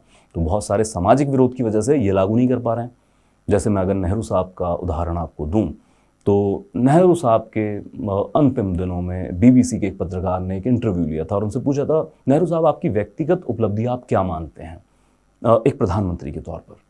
तो उन्होंने कहा था कि देखिए, मतलब ऐसा नहीं उन्होंने कहा कि आज़ादी मैंने दिला दी, वो तो पता था उनकी व्यक्तिगत उपलब्धि है नहीं। इसके अलावा भी बहुत सारी सरकार की उपलब्धियां थी, वो भी उन्होंने नहीं गिनाई, बट उन्होंने कहा कि मैंने हिंदू कोड बिल पास कराया है, क्योंकि कांग्रेस के भीतर ही मेरा भारी विरोध था, तो मुझे लगता है ये मेरी एक बड़ी उपलब्धि है। तो फिर पत्रकार ने सवाल किया था कि हिंदू कोड बिल के द्वारा आपने हिंदू महिलाओं के कुछ हित तो सुरक्षित कर दिए, आपको नहीं लगता है यह हित सुरक्षित करना मुस्लिम महिलाओं के अधिकारों के लिए भी ज़रूरी है? तो उन्होंने कहा था, हाँ मैं मानता हूँ मुस्लिम महिलाओं के अधिकारों को सुरक्षित करना, उनके हितों को सुरक्षित करना बहुत लाजमी है, परंतु अभी समय पका नहीं है, अभी समय नहीं आया। उनको पता था सामाजिक विरोध की क्या दशा होगी। हालांकि सर्वोच्च न्यायालय ने अपने अनेक निर्णयों में कहा है कि अब समय पक चुका है, अब समय आ चुका है, परंतु एक कोर्ट रूम के अंदर, एक न्यायालय में बैठकर ये बात कह देना अलग और समाज में गली मोहल्लों में उतर के देखना वो अलग। मैं ये कतई नहीं कह रहा हूँ कि हम हाथ पे हाथ धरे बैठे रहें। मैं कहना ये चाहता हूँ, अगर इस तरह के कानून हमें लागू करने हैं तो उससे पहले सामाजिक सुदृढ़ता लेके आनी होगी। हमें उस दिशा में ज़्यादा काम करना चाहिए। हमारी परेशानी इस वक्त ये है कि हमारे समाज के अंदर जो विभिन्न वर्ग हैं, हर धर्म के अंदर वो वर्ग हैं, तो उसमें से कुछ वर्ग हैं जो आगे बढ़ने की बात करते हैं, पुरानी रूढ़ियों को तोड़कर कि हमें और ज़्यादा आधुनिक युग की तरफ बढ़ना है। तो वहीं पर कुछ ऐसे भी हैं जो आधुनिकता को पसंद नहीं करते हैं। वो कहते हैं कि नहीं, हम जैसे हैं वैसे ठीक है, या फिर हम अपनी पुरानी रूढ़ियों के साथ ही जिएंगे, उनको हम नहीं तोड़ सकते हैं। अब इन दो आवाज़ों में संघर्ष चल रहा है। तो हमारा संवैधानिक कर्तव्य यह हो सकता है, या जो हमारी लोकतंत्र की अवधारणा है उसका यह संकल्प हो सकता है कि इसमें जो आधुनिकता की तरफ जाने वाली आवाज़ें हैं इनको ज़्यादा सुदृढ़ किया जाए, और जो रूढ़ियों के साथ बंधे रहना चाहते हैं इनको भी कहीं ना कहीं मूल्यवान शिक्षा के आधार पर, और जो समाज में जागरूकता लाने वाले अभियान हैं, इन अभियानों के द्वारा इनको भी मनाया जाए कि आप आधुनिकता की तरफ चलें। हम ये नहीं कह रहे हैं पुरानी मान्यताओं को नहीं मानना, लेकिन पुरानी मान्यताओं में जो रूढ़िवादी मान्यताएं हैं, जिनका मूल्य आज के समाज में नहीं रह गया, उनको छोड़कर हमें आगे बढ़ना होगा। तो ऐसी सुदृढ़ता जब हम समाज में लाएंगे और फिर अगर हम समान सिविल संहिता लेके आते हैं तो एक ज़्यादा बेहतर कदम होगा। अब आते हैं इस तरफ, थोड़ी सी बात कर लेते हैं जो 3 तलाक की बात है।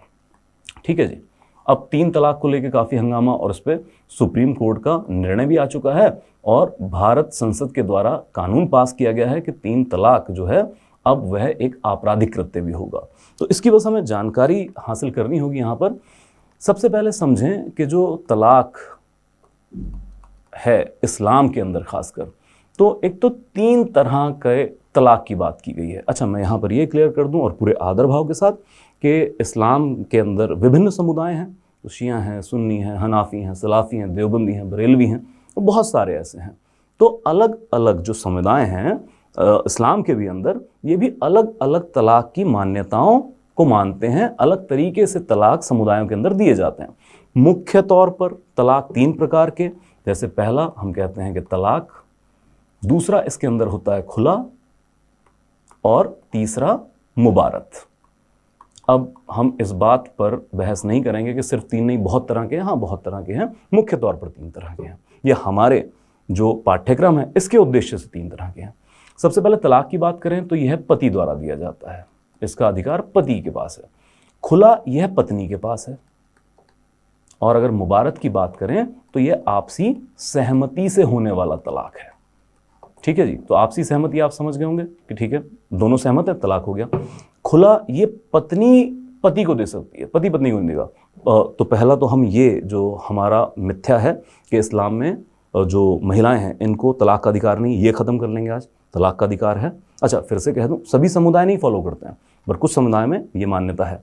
और कई बार ये जो खुला है ये सीमित अधिकार होता है, मतलब निकाहनामा में लिख दिया जाता है कि अगर कल को ये स्थिति आ जाए तो पत्नी तलाक दे सकती है। कि मान लीजिए कि कल को अगर पति पत्नी की तरफ घरेलू हिंसा करता है तो पत्नी को अधिकार होगा वो खुला के जरिए पति को तलाक दे दे। तो ये पत्नी द्वारा शुरू की गई प्रक्रिया है।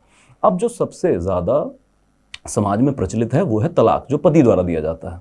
अब यहाँ पर भी तलाक की अनेकों अनेक किस्म है। मुख्य तौर पर हम बात करें तो एक है तलाक सुन्नत और दूसरा है तलाक बिद्दत। ये सब बताने की वजह आपको ये कि मैं आपको तलाक बिद्दत तक लेके आना चाहता हूँ। यही है त्वरित 3 तलाक या फिर तत्क्षण 3 तलाक। मतलब तलाक बिद्दत वो तलाक है जिसमें एक सांस में 3 बार तलाक कह देने पर तलाक मान लिया जाता है कि तलाक हो चुका है और इस तलाक को वापस भी नहीं लिया जा सकता है। तो जो सर्वोच्च न्यायालय के निर्णय द्वारा असंवैधानिक करार दिया गया है, जो अब भारत देश में लागू नहीं है, वो है तलाक बिद्दत। परंतु इसके उलट हम जब तलाक सुन्नत की बात कर रहे हैं तो याद रखें ये भी 3 तलाक ही है, पर ये त्वरित नहीं है। जैसे तलाक सुन्नत में 2 तरह की प्रमुख किस्में हैं, वो है तलाक अहसन, तलाक हसन। अब इन दोनों में ही 3 महीनों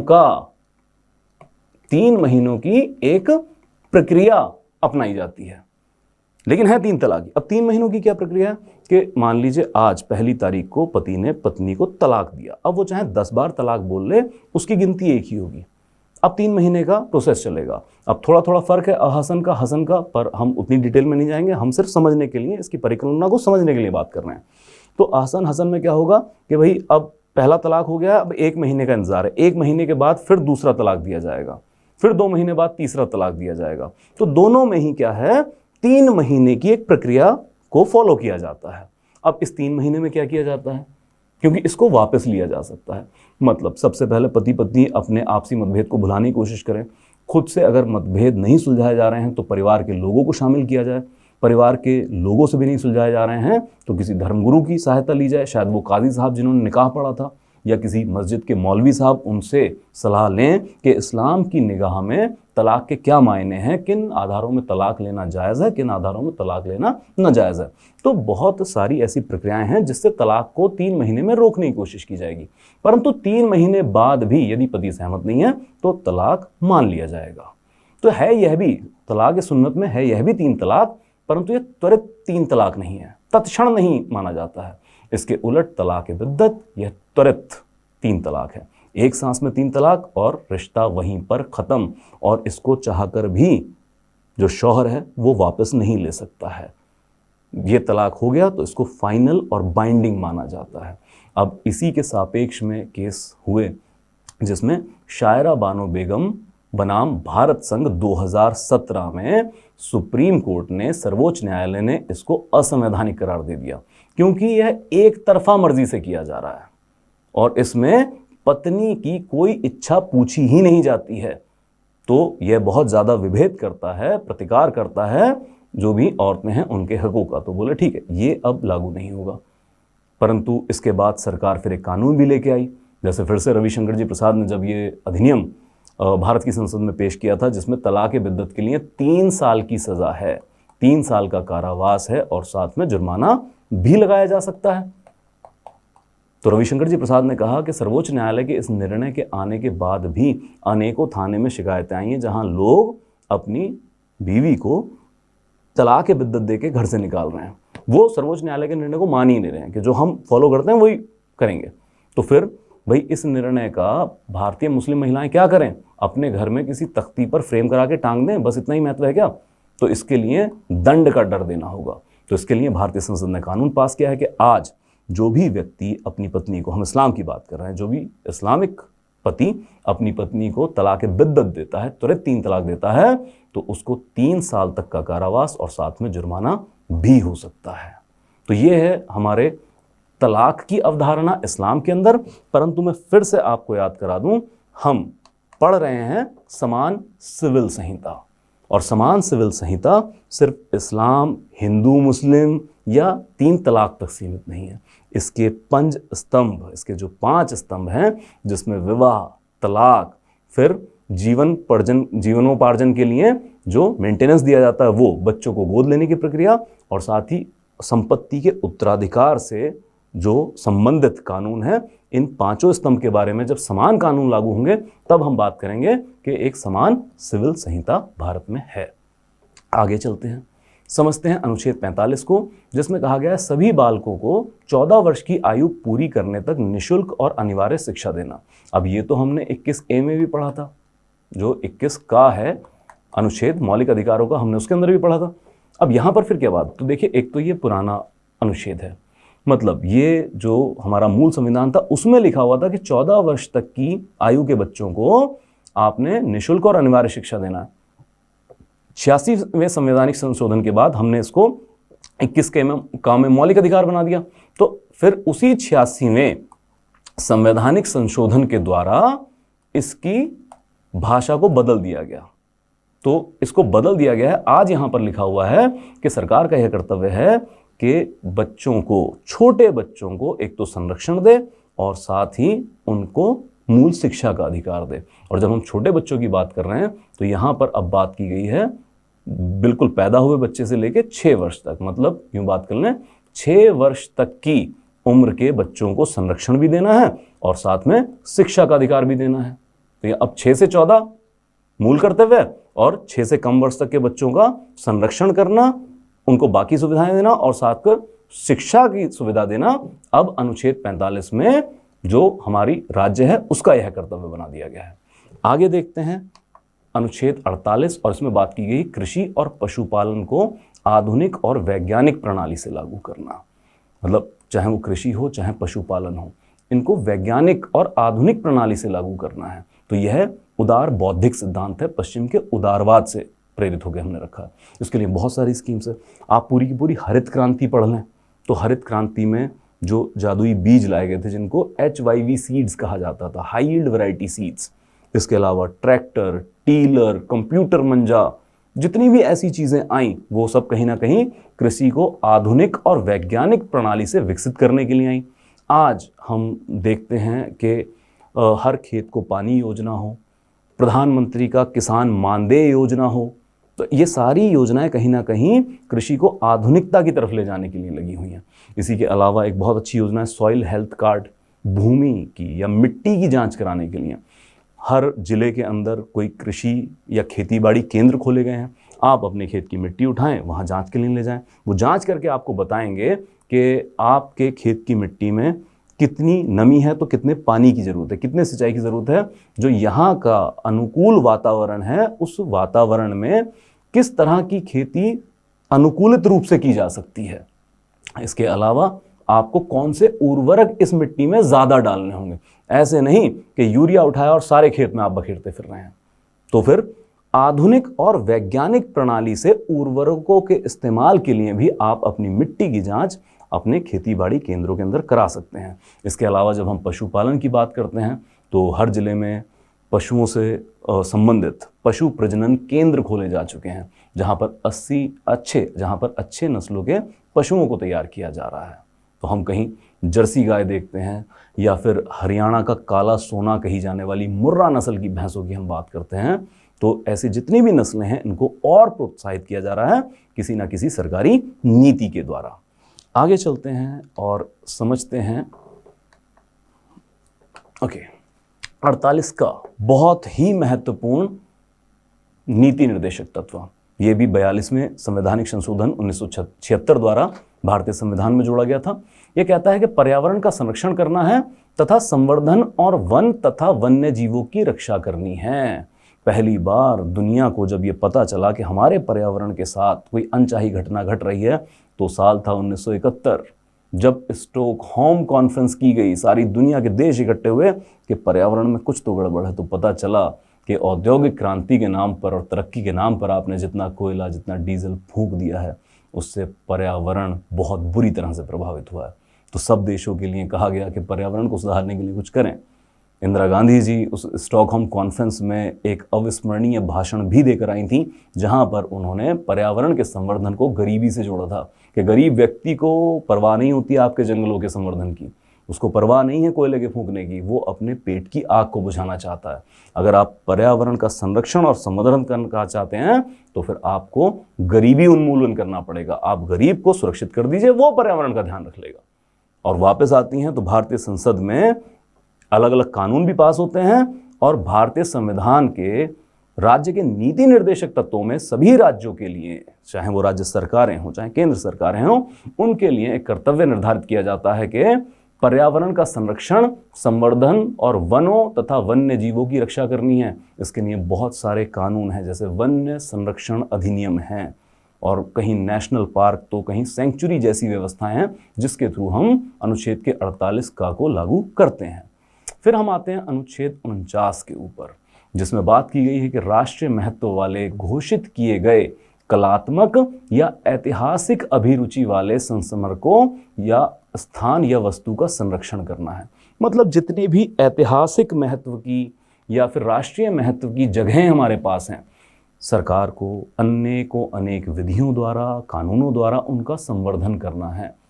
जैसे आप कभी लाल किला या कोई ऐसी पुरानी जगह घूमने जाएं तो आपको कुछ लोग वहाँ पर संवर्धन के काम में मिलेंगे कि कहीं उस बिल्डिंग को कोई नुकसान पहुँचा है, ढांचे को नुकसान पहुँचा है तो उसको ठीक करने में लगे हैं। तो हमारे पास एक बहुत ही महत्वपूर्ण संस्था है अंग्रेज़ों के ज़माने से, जिसको कहा जाता है आर्कियोलॉजिकल सर्वे ऑफ इंडिया। तो यह ज़्यादातर पुरानी इमारतों के संरक्षण संवर्धन से ही जुड़ी हुई सरकारी संस्था है। इसके अलावा अनेक हमारे जगहों को, वो चाहे कलात्मक हो चाहे ऐतिहासिक हो, तो यूनेस्को ने कल्चरल हेरिटेज का दर्जा दिया हुआ है, मतलब कि सांस्कृतिक तौर पर अति महत्वपूर्ण स्थान, विश्व पटल पर भी हम स्थापित हैं।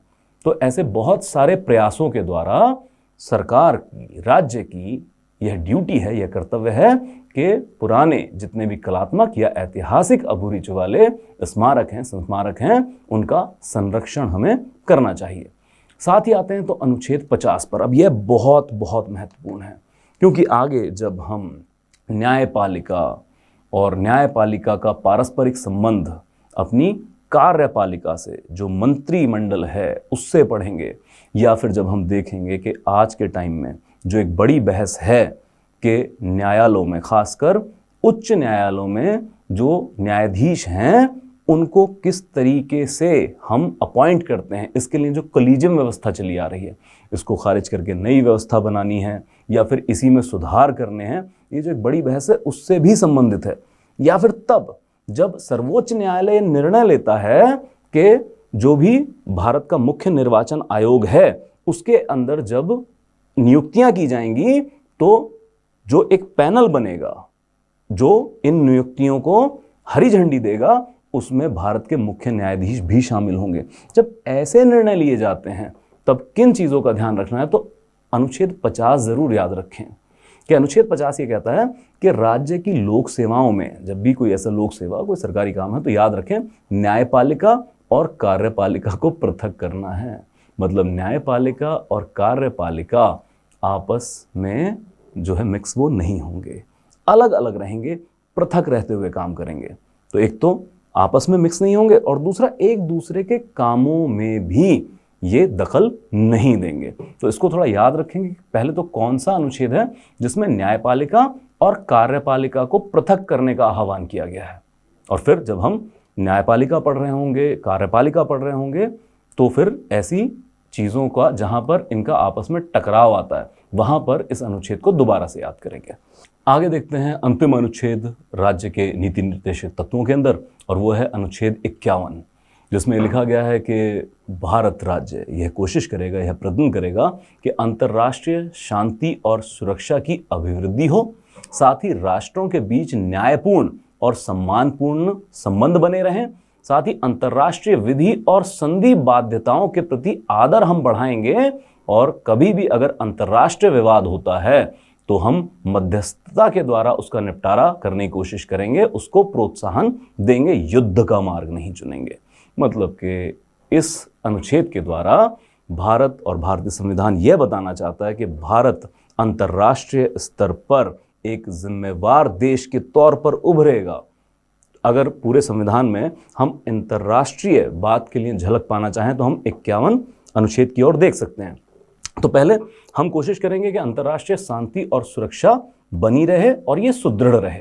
मतलब हम चाहे 1999 में परमाणु हथियार बनाते हैं, बट हमारी कोई गतिविधि परमाणु हथियारों की रेस को बढ़ावा नहीं देती है, बल्कि दुनिया में सबसे अनोखी परमाणु नीति है भारत के पास, जिसमें हम कहते हैं भारत कभी भी अपनी तरफ से किसी देश के ऊपर पहले परमाणु हमला नहीं करेगा, जिसको कहते हैं नो फर्स्ट यूज पॉलिसी। बड़ी अनोखी नीति हमने बनाई हुई है जिससे हम अंतर्राष्ट्रीय शांति और सुरक्षा की अभिवृद्धि करते हैं परमाणु हथियार होते हुए भी।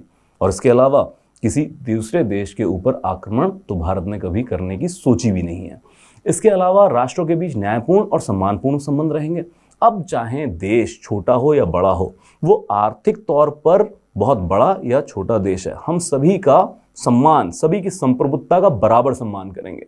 अब देश चाहे नेपाल हो, चाहे जर्मनी हो, अब देश चाहे श्रीलंका हो, चाहे संयुक्त राष्ट्र अमेरिका, संयुक्त राज्य अमेरिका हो, हम सबका बराबर सम्मान, सबकी संप्रभुता का बराबर सम्मान करेंगे। इसी के साथ भारत यदि कोई भी अंतर्राष्ट्रीय विधि या फिर अंतर्राष्ट्रीय संधि करता है तो उसमें जितनी भी बाध्यताएं हैं उसके प्रति आदर का भाव रखेंगे, बल्कि उसको निभाने की कोशिश करेंगे। यही वजह है कि पाकिस्तान से हमारी जितनी मर्जी लड़ाइयां हो जाएं, हम देखें कि हमारा राज्य कितना संविधान के प्रति संजीदा है, कितना समर्पित है, कि पाकिस्तान से जितनी मर्जी लड़ाइयां हो जाएं, जो हमारी पाकिस्तान के साथ सिंधु जल संधि है, भारत ने आज तक उसको तोड़ा नहीं है। हम पाकिस्तान को बम से मारने की बात कर सकते हैं कि आइए मैदान में लड़ लेते हैं, हम प्यासा नहीं मारने की कोशिश करेंगे। सिंधु जल संधि हम नहीं तोड़ते हैं। आगे देखें तो अंतर्राष्ट्रीय विवादों के मध्यस्थता द्वारा निपटाने की कोशिश करेंगे, युद्ध का मार्ग नहीं चुनेंगे। इसका सबसे बड़ा एग्जाम्पल, सबसे बड़ा उदाहरण तो अभी देखने को मिला जब रशिया ने यूक्रेन के ऊपर युद्ध थोपा और संयुक्त राष्ट्र में बहुत सारे ऐसे प्रस्ताव लाए गए जिनके ऊपर रशिया पर अनेकों अनेक प्रतिबंध लगाने थे। तो ऐसे प्रस्तावों से भारत ने अपने आप को पृथक रखा, उसमें वोट ही नहीं किया। भारत की बहुत आलोचनाएं भी हुई कि आप रशिया के विरुद्ध कोई बात नहीं कर रहे हैं। उन्होंने कहा हम विरुद्ध या सहमत होने की बात नहीं करते हैं। भाई हमारा संविधान पढ़िए, हमने तो बात की है कि अंतर्राष्ट्रीय विवादों को हम मध्यस्थता के द्वारा निपटाते हैं। और ये जो आपके प्रस्ताव हैं कि प्रतिबंध लगा दो, आर्थिक प्रतिबंध या राजनीतिक प्रतिबंध, ये किसी काम के नहीं है, बल्कि यह तो विद्वेष की भावना को और बढ़ाने का काम करेंगे। तो हम अपने संविधान के प्रति समर्पित हैं, अंतर्राष्ट्रीय स्तर पर भी हम अपना संविधान अपने साथ लेकर चलते हैं, तो हम मध्यस्थता के लिए तैयार हैं। हमने तो कहा भी है, हमारे देश के यशस्वी प्रधानमंत्री जी हैं, मोदी जी हैं, आइए बैठते हैं, बात करवा देंगे, युद्ध रुकवा देंगे। आप मध्यस्थता के लिए तैयार रहें, आप बिना वजह प्रतिबंधों की बात ना करें, ये विद्वेष को और बढ़ाता है। तो ऐसे ढेरों उदाहरण हैं जहां पर हम अपने संविधान की आत्मा के अनुरूप अनुकूल कार्य करते हुए ना सिर्फ घरेलू नीति में, विदेश नीति में या फिर अंतर्राष्ट्रीय नीति में भी दिख जाएंगे। अच्छा, ये जरूर याद रखें, इस सबसे ये ना समझ लें कि भारत कमजोर है, कि हम शांति की और सुरक्षा, हम अभिवृद्धि जरूर करना चाहते हैं, परंतु जब भारत देश के ऊपर बात आती है, जब हम अंतर्राष्ट्रीय विवादों की बात करें, तो कोई ऐसा अंतर्राष्ट्रीय विवाद जिसमें खुद भारत है तो हम हर बार मध्यस्थता की बात नहीं करेंगे। अगर हमारे यहाँ पर पुलवामा हमला होगा तो फिर हमारी सेनाएं जाएंगी, विदेशी धरती पर आतंकवादियों का सफाया करके आएंगी, जिसको चाहे आप एयर स्ट्राइक कहें, चाहे सर्जिकल स्ट्राइक कहें। तो सीधी बात है, हमारे पास सब कुछ है, बुद्ध भी है, युद्ध भी है। आप बताइए आपको क्या चाहिए? तो हम बुद्ध के रास्ते भी चल सकते हैं, मध्यस्थता के द्वारा भी निपटारा कर सकते हैं, या फिर हम युद्ध के रास्ते भी चल सकते हैं। और हमारे दुश्मनों को पता है कि युद्ध का अंजाम भारत के साथ होता क्या है। तो ये हैं सारे के सारे अनुच्छेद जिनमें भारत के नीति निर्देशक तत्वों को समाहित किया गया है। वापस आते हैं अपनी परीक्षा और उसमें पूछे जाने वाले प्रश्नों की तरफ। ओके, एक सबसे पहले आपको तैयारी क्या करनी है? तो एक तो जिसको कहते हैं ऑब्जेक्टिव स्टडी, आपको वो करना है। मतलब कि जैसे हमने ये पढ़े हैं कि कौन से समाजवादी सिद्धांत हैं, कौन से गांधीवादी सिद्धांत हैं और कौन से पश्चिम के उदारवाद से प्रेरित हैं। एक तो इस तरह से आपको पता होना चाहिए कि कौन सा अनुच्छेद कौन सी अवधारणा से प्रेरित है। ज्यादातर प्रारंभिकी में सवाल यही पूछे जाते हैं कि निम्नलिखित में से बताइए समाजवादी कौन सा है, गांधीवादी कौन सा है। तो उसमें से कोई ना कोई एक जो कथन होगा उसको, मतलब 3 आपको दे देंगे समाजवादी, 1 दे देंगे गांधीवादी, तो आपको वो बाहर निकालना होगा। ज्यादातर सवाल इस तरह से आते हैं। एक और तरह से सवाल पूछा जाता है प्रारंभिकी में कि नए नीति निर्देशक तत्व कौन से हैं। अब ये नए कुछ नहीं है, बस ये हैं जो मूल संविधान में नहीं थे परंतु बाद में किसी संवैधानिक संशोधन द्वारा जोड़े गए हैं। इन पर एक नजर डाल लेते हैं, बस इनके वर्गीकरण के तौर पर आपको याद रखना। हालांकि पढ़ हम पहले ही चुके हैं, ये सब समाहित थे जो अब तक हमने अध्ययन किया है। तो इसके अंदर देख लेते हैं। सबसे पहले 42वां संवैधानिक संशोधन था, ठीक है जी। इसके अलावा 44वां है, इसके अलावा आप देखेंगे 86 है और 57वां है। तो कुल मिला के पहले तो याद रखें 4 संवैधानिक संशोधन हैं जिसने राज्य के नीति निर्देशक तत्वों में कुछ नए तत्व शामिल किए हैं।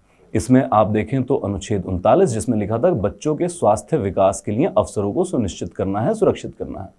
अनुच्छेद 39 का है जिसमें समान न्याय और गरीबों को मुफ्त कानूनी सहायता की बात की गई है।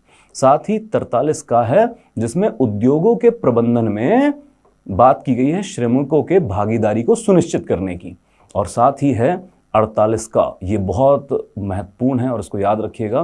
कई बार ये भी पूछ लेते हैं कि राज्य के नीति निर्देशक तत्वों में जो पर्यावरण की बात की गई है कौन से अनुच्छेद में की गई है और ये कौन सी अवधारणा से प्रेरित है। तो याद रखेंगे 48 का में पर्यावरण को बेहतर बनाने के लिए प्रयासों की बात की गई है। 4 चीजें, 4 अनुच्छेद जोड़े गए हैं 42वें संवैधानिक संशोधन अधिनियम द्वारा। इंदिरा गांधी मैडम के टाइम पे हुआ था 1976 के अंदर। फिर आता है 44वां संवैधानिक संशोधन 1978 में किया गया और इसमें अनुच्छेद 38 में एक बात जोड़ी गई जिसमें आय, प्रतिष्ठा एवं सुविधाओं के अवसरों के असमानता को समाप्त करने की बात की है। हम बात कर रहे थे ना कि आय की जो असमानता है पूरी तरह से नहीं समाप्त होगी, भाई जो ज्यादा मेहनत करता है ज्यादा कमाएगा, लेकिन हाँ इस असमानता को कम से कम करने की है भावना इसके पीछे रखी गई है कि ऐसा ना हो गरीब बहुत गरीब होता चला जा रहा है, अमीर बहुत ज्यादा, ये खाई बहुत ज्यादा नहीं बढ़नी चाहिए। फिर आता है 86वां संवैधानिक संशोधन अधिनियम 2002। इसमें हमने बात की गई है कि अनुच्छेद 45 की विषय वस्तु को बदल दिया गया। हम ये भी अध्ययन कर चुके हैं और जो मूल रूप में था वो भी हमने पढ़ा है कि क्या था। 14 साल तक के बच्चों को आप मुफ्त शिक्षा और अनिवार्य शिक्षा देंगे। उसको 86वें संवैधानिक संशोधन द्वारा ही क्या किया गया, वहां पर मूल अधिकार में शामिल कर दिया गया अनुच्छेद 21 का के अंदर। और फिर 45 की विषय वस्तु को बदला गया कि अब 6 साल तक के बच्चों का एक तो उनके स्वास्थ्य की सुरक्षा और साथ में उनको भी आप शिक्षा की व्यवस्था देंगे जो ज़्यादातर आंगनबाड़ियों में दी जाती है। और फिर आते हैं 97वें संशोधन की तरफ, जिसमें अनुच्छेद 43 खा जोड़ा गया, जिसके अंदर सहकारी समितियों के गठन के ऊपर और उनके स्वायत्त संचालन की बात की गई है। तो ये 4 संवैधानिक संशोधन याद रखने हैं, खासकर प्रारंभिक परीक्षा की दृष्टि से।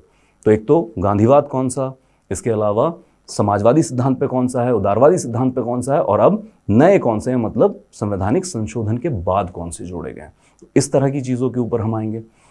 अब प्रारंभिकी के हिसाब से ये ठीक है, मुख्य परीक्षा के हिसाब से जितना भी हमने अध्ययन के दौरान चर्चा परिचर्चा की है उन बिंदुओं पे ध्यान दें।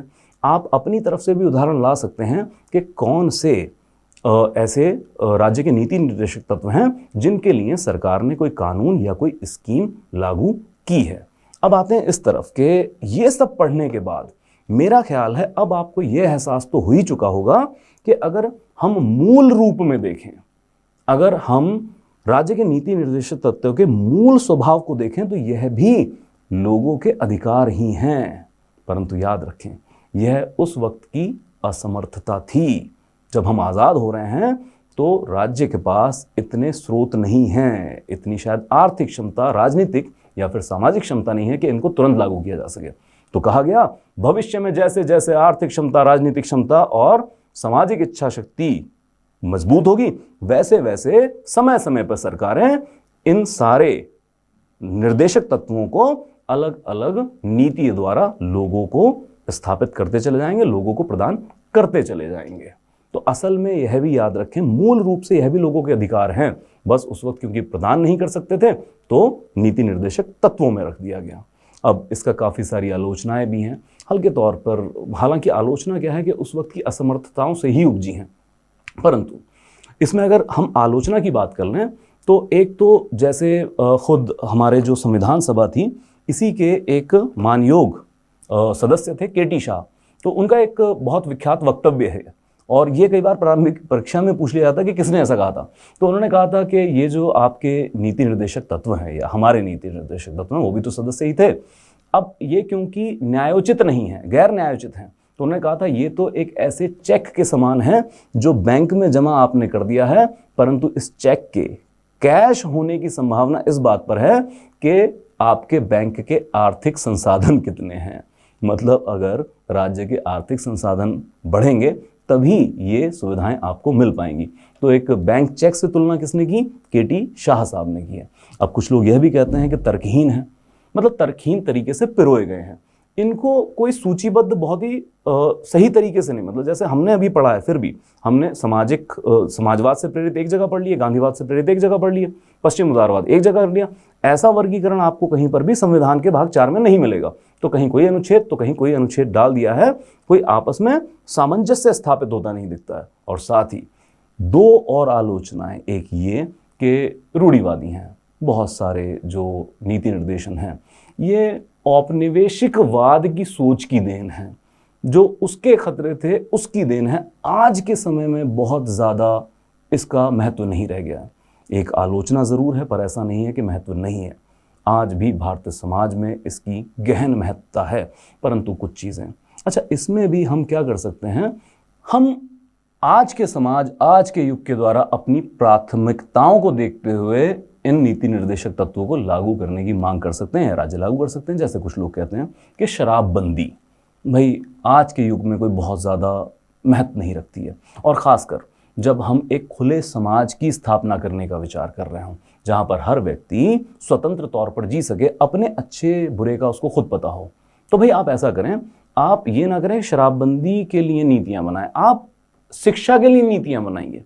उस शिक्षा के द्वारा लोगों में इतना सामर्थ्य जगा दिया जाए कि वो अपने अच्छे बुरे का निर्णय खुद कर सके। मतलब उन्हें खुद पता हो कि शराब उनके स्वास्थ्य के लिए अच्छी है या नहीं, उनके परिवार उनके समाज के लिए अच्छी है या नहीं है, तो वो खुद ही निर्णय ले पाएंगे, आपको थोपना नहीं पड़ेगा। या फिर जैसे हम बात करें मांस के कटान घरों के ऊपर पाबंदी, तो बोले भाई आज 1950 जैसा वक्त नहीं है, तो आज ये बहुत ज़्यादा प्राथमिकता का विषय नहीं होना चाहिए। कई बार समाज के अंदर विद्वेष भी उत्पन्न करता है।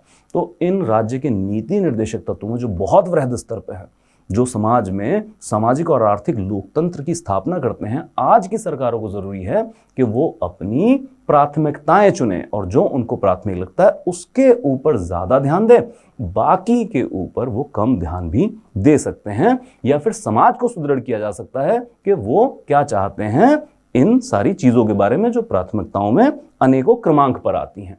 तो सामाजिक विद्वेष नहीं होना चाहिए। तो आज की कक्षा में हमने समझा है, अध्ययन किया है राज्य के नीति निर्देशक तत्वों को, और बहुत सारे, हम अगर सर्वोच्च न्यायालय की भी निर्णय की बात करें, बहुत सारे जो राजनीतिक ज्ञानी हैं वो तो बात करते ही हैं, सर्वोच्च न्यायालय के निर्णयों में भी है कि जो भारत के संविधान का मूल ढांचा है वो इस बात पर भी टिका है कि जो मौलिक अधिकार हैं और राज्य के नीति निर्देशक तत्व हैं, इनमें एक सामंजस्य है, इसमें एक समन्वय होना चाहिए। क्योंकि अगर मौलिक अधिकार भी लोगों को प्राप्त होंगे और साथ में राज्य के नीति निर्देशक तत्वों में जो अधिकार लोगों के लिए पिरोए गए हैं, अगर यह भी मिलेंगे, तब जाकर हम कहेंगे कि भारत में राजनीतिक लोकतंत्र, सामाजिक और आर्थिक लोकतंत्र, मतलब पूर्ण रूपेण लोकतांत्रिक ढांचे की व्यवस्था की जा रही है। और इससे जो हमारे संविधान का मूल उद्देश्य है, एक परोपकारी कल्याणकारी राज्य की स्थापना, वो स्थापित हो पाएगा। तो दोनों की महत्ता है, ये जरूर याद रखें, न्यायोचित नहीं है। इसकी वजह से कहीं पर भी जो हमारे राज्य के नीति निर्देशक तत्व हैं, ये मूल अधिकारों से कहीं पर भी निम्न नहीं है, थोड़े से भी निम्न नहीं है, बराबर स्थिति रखते हैं। आज की कक्षा में इतना ही, मिलते हैं अगली कक्षा के अंदर। धन्यवाद।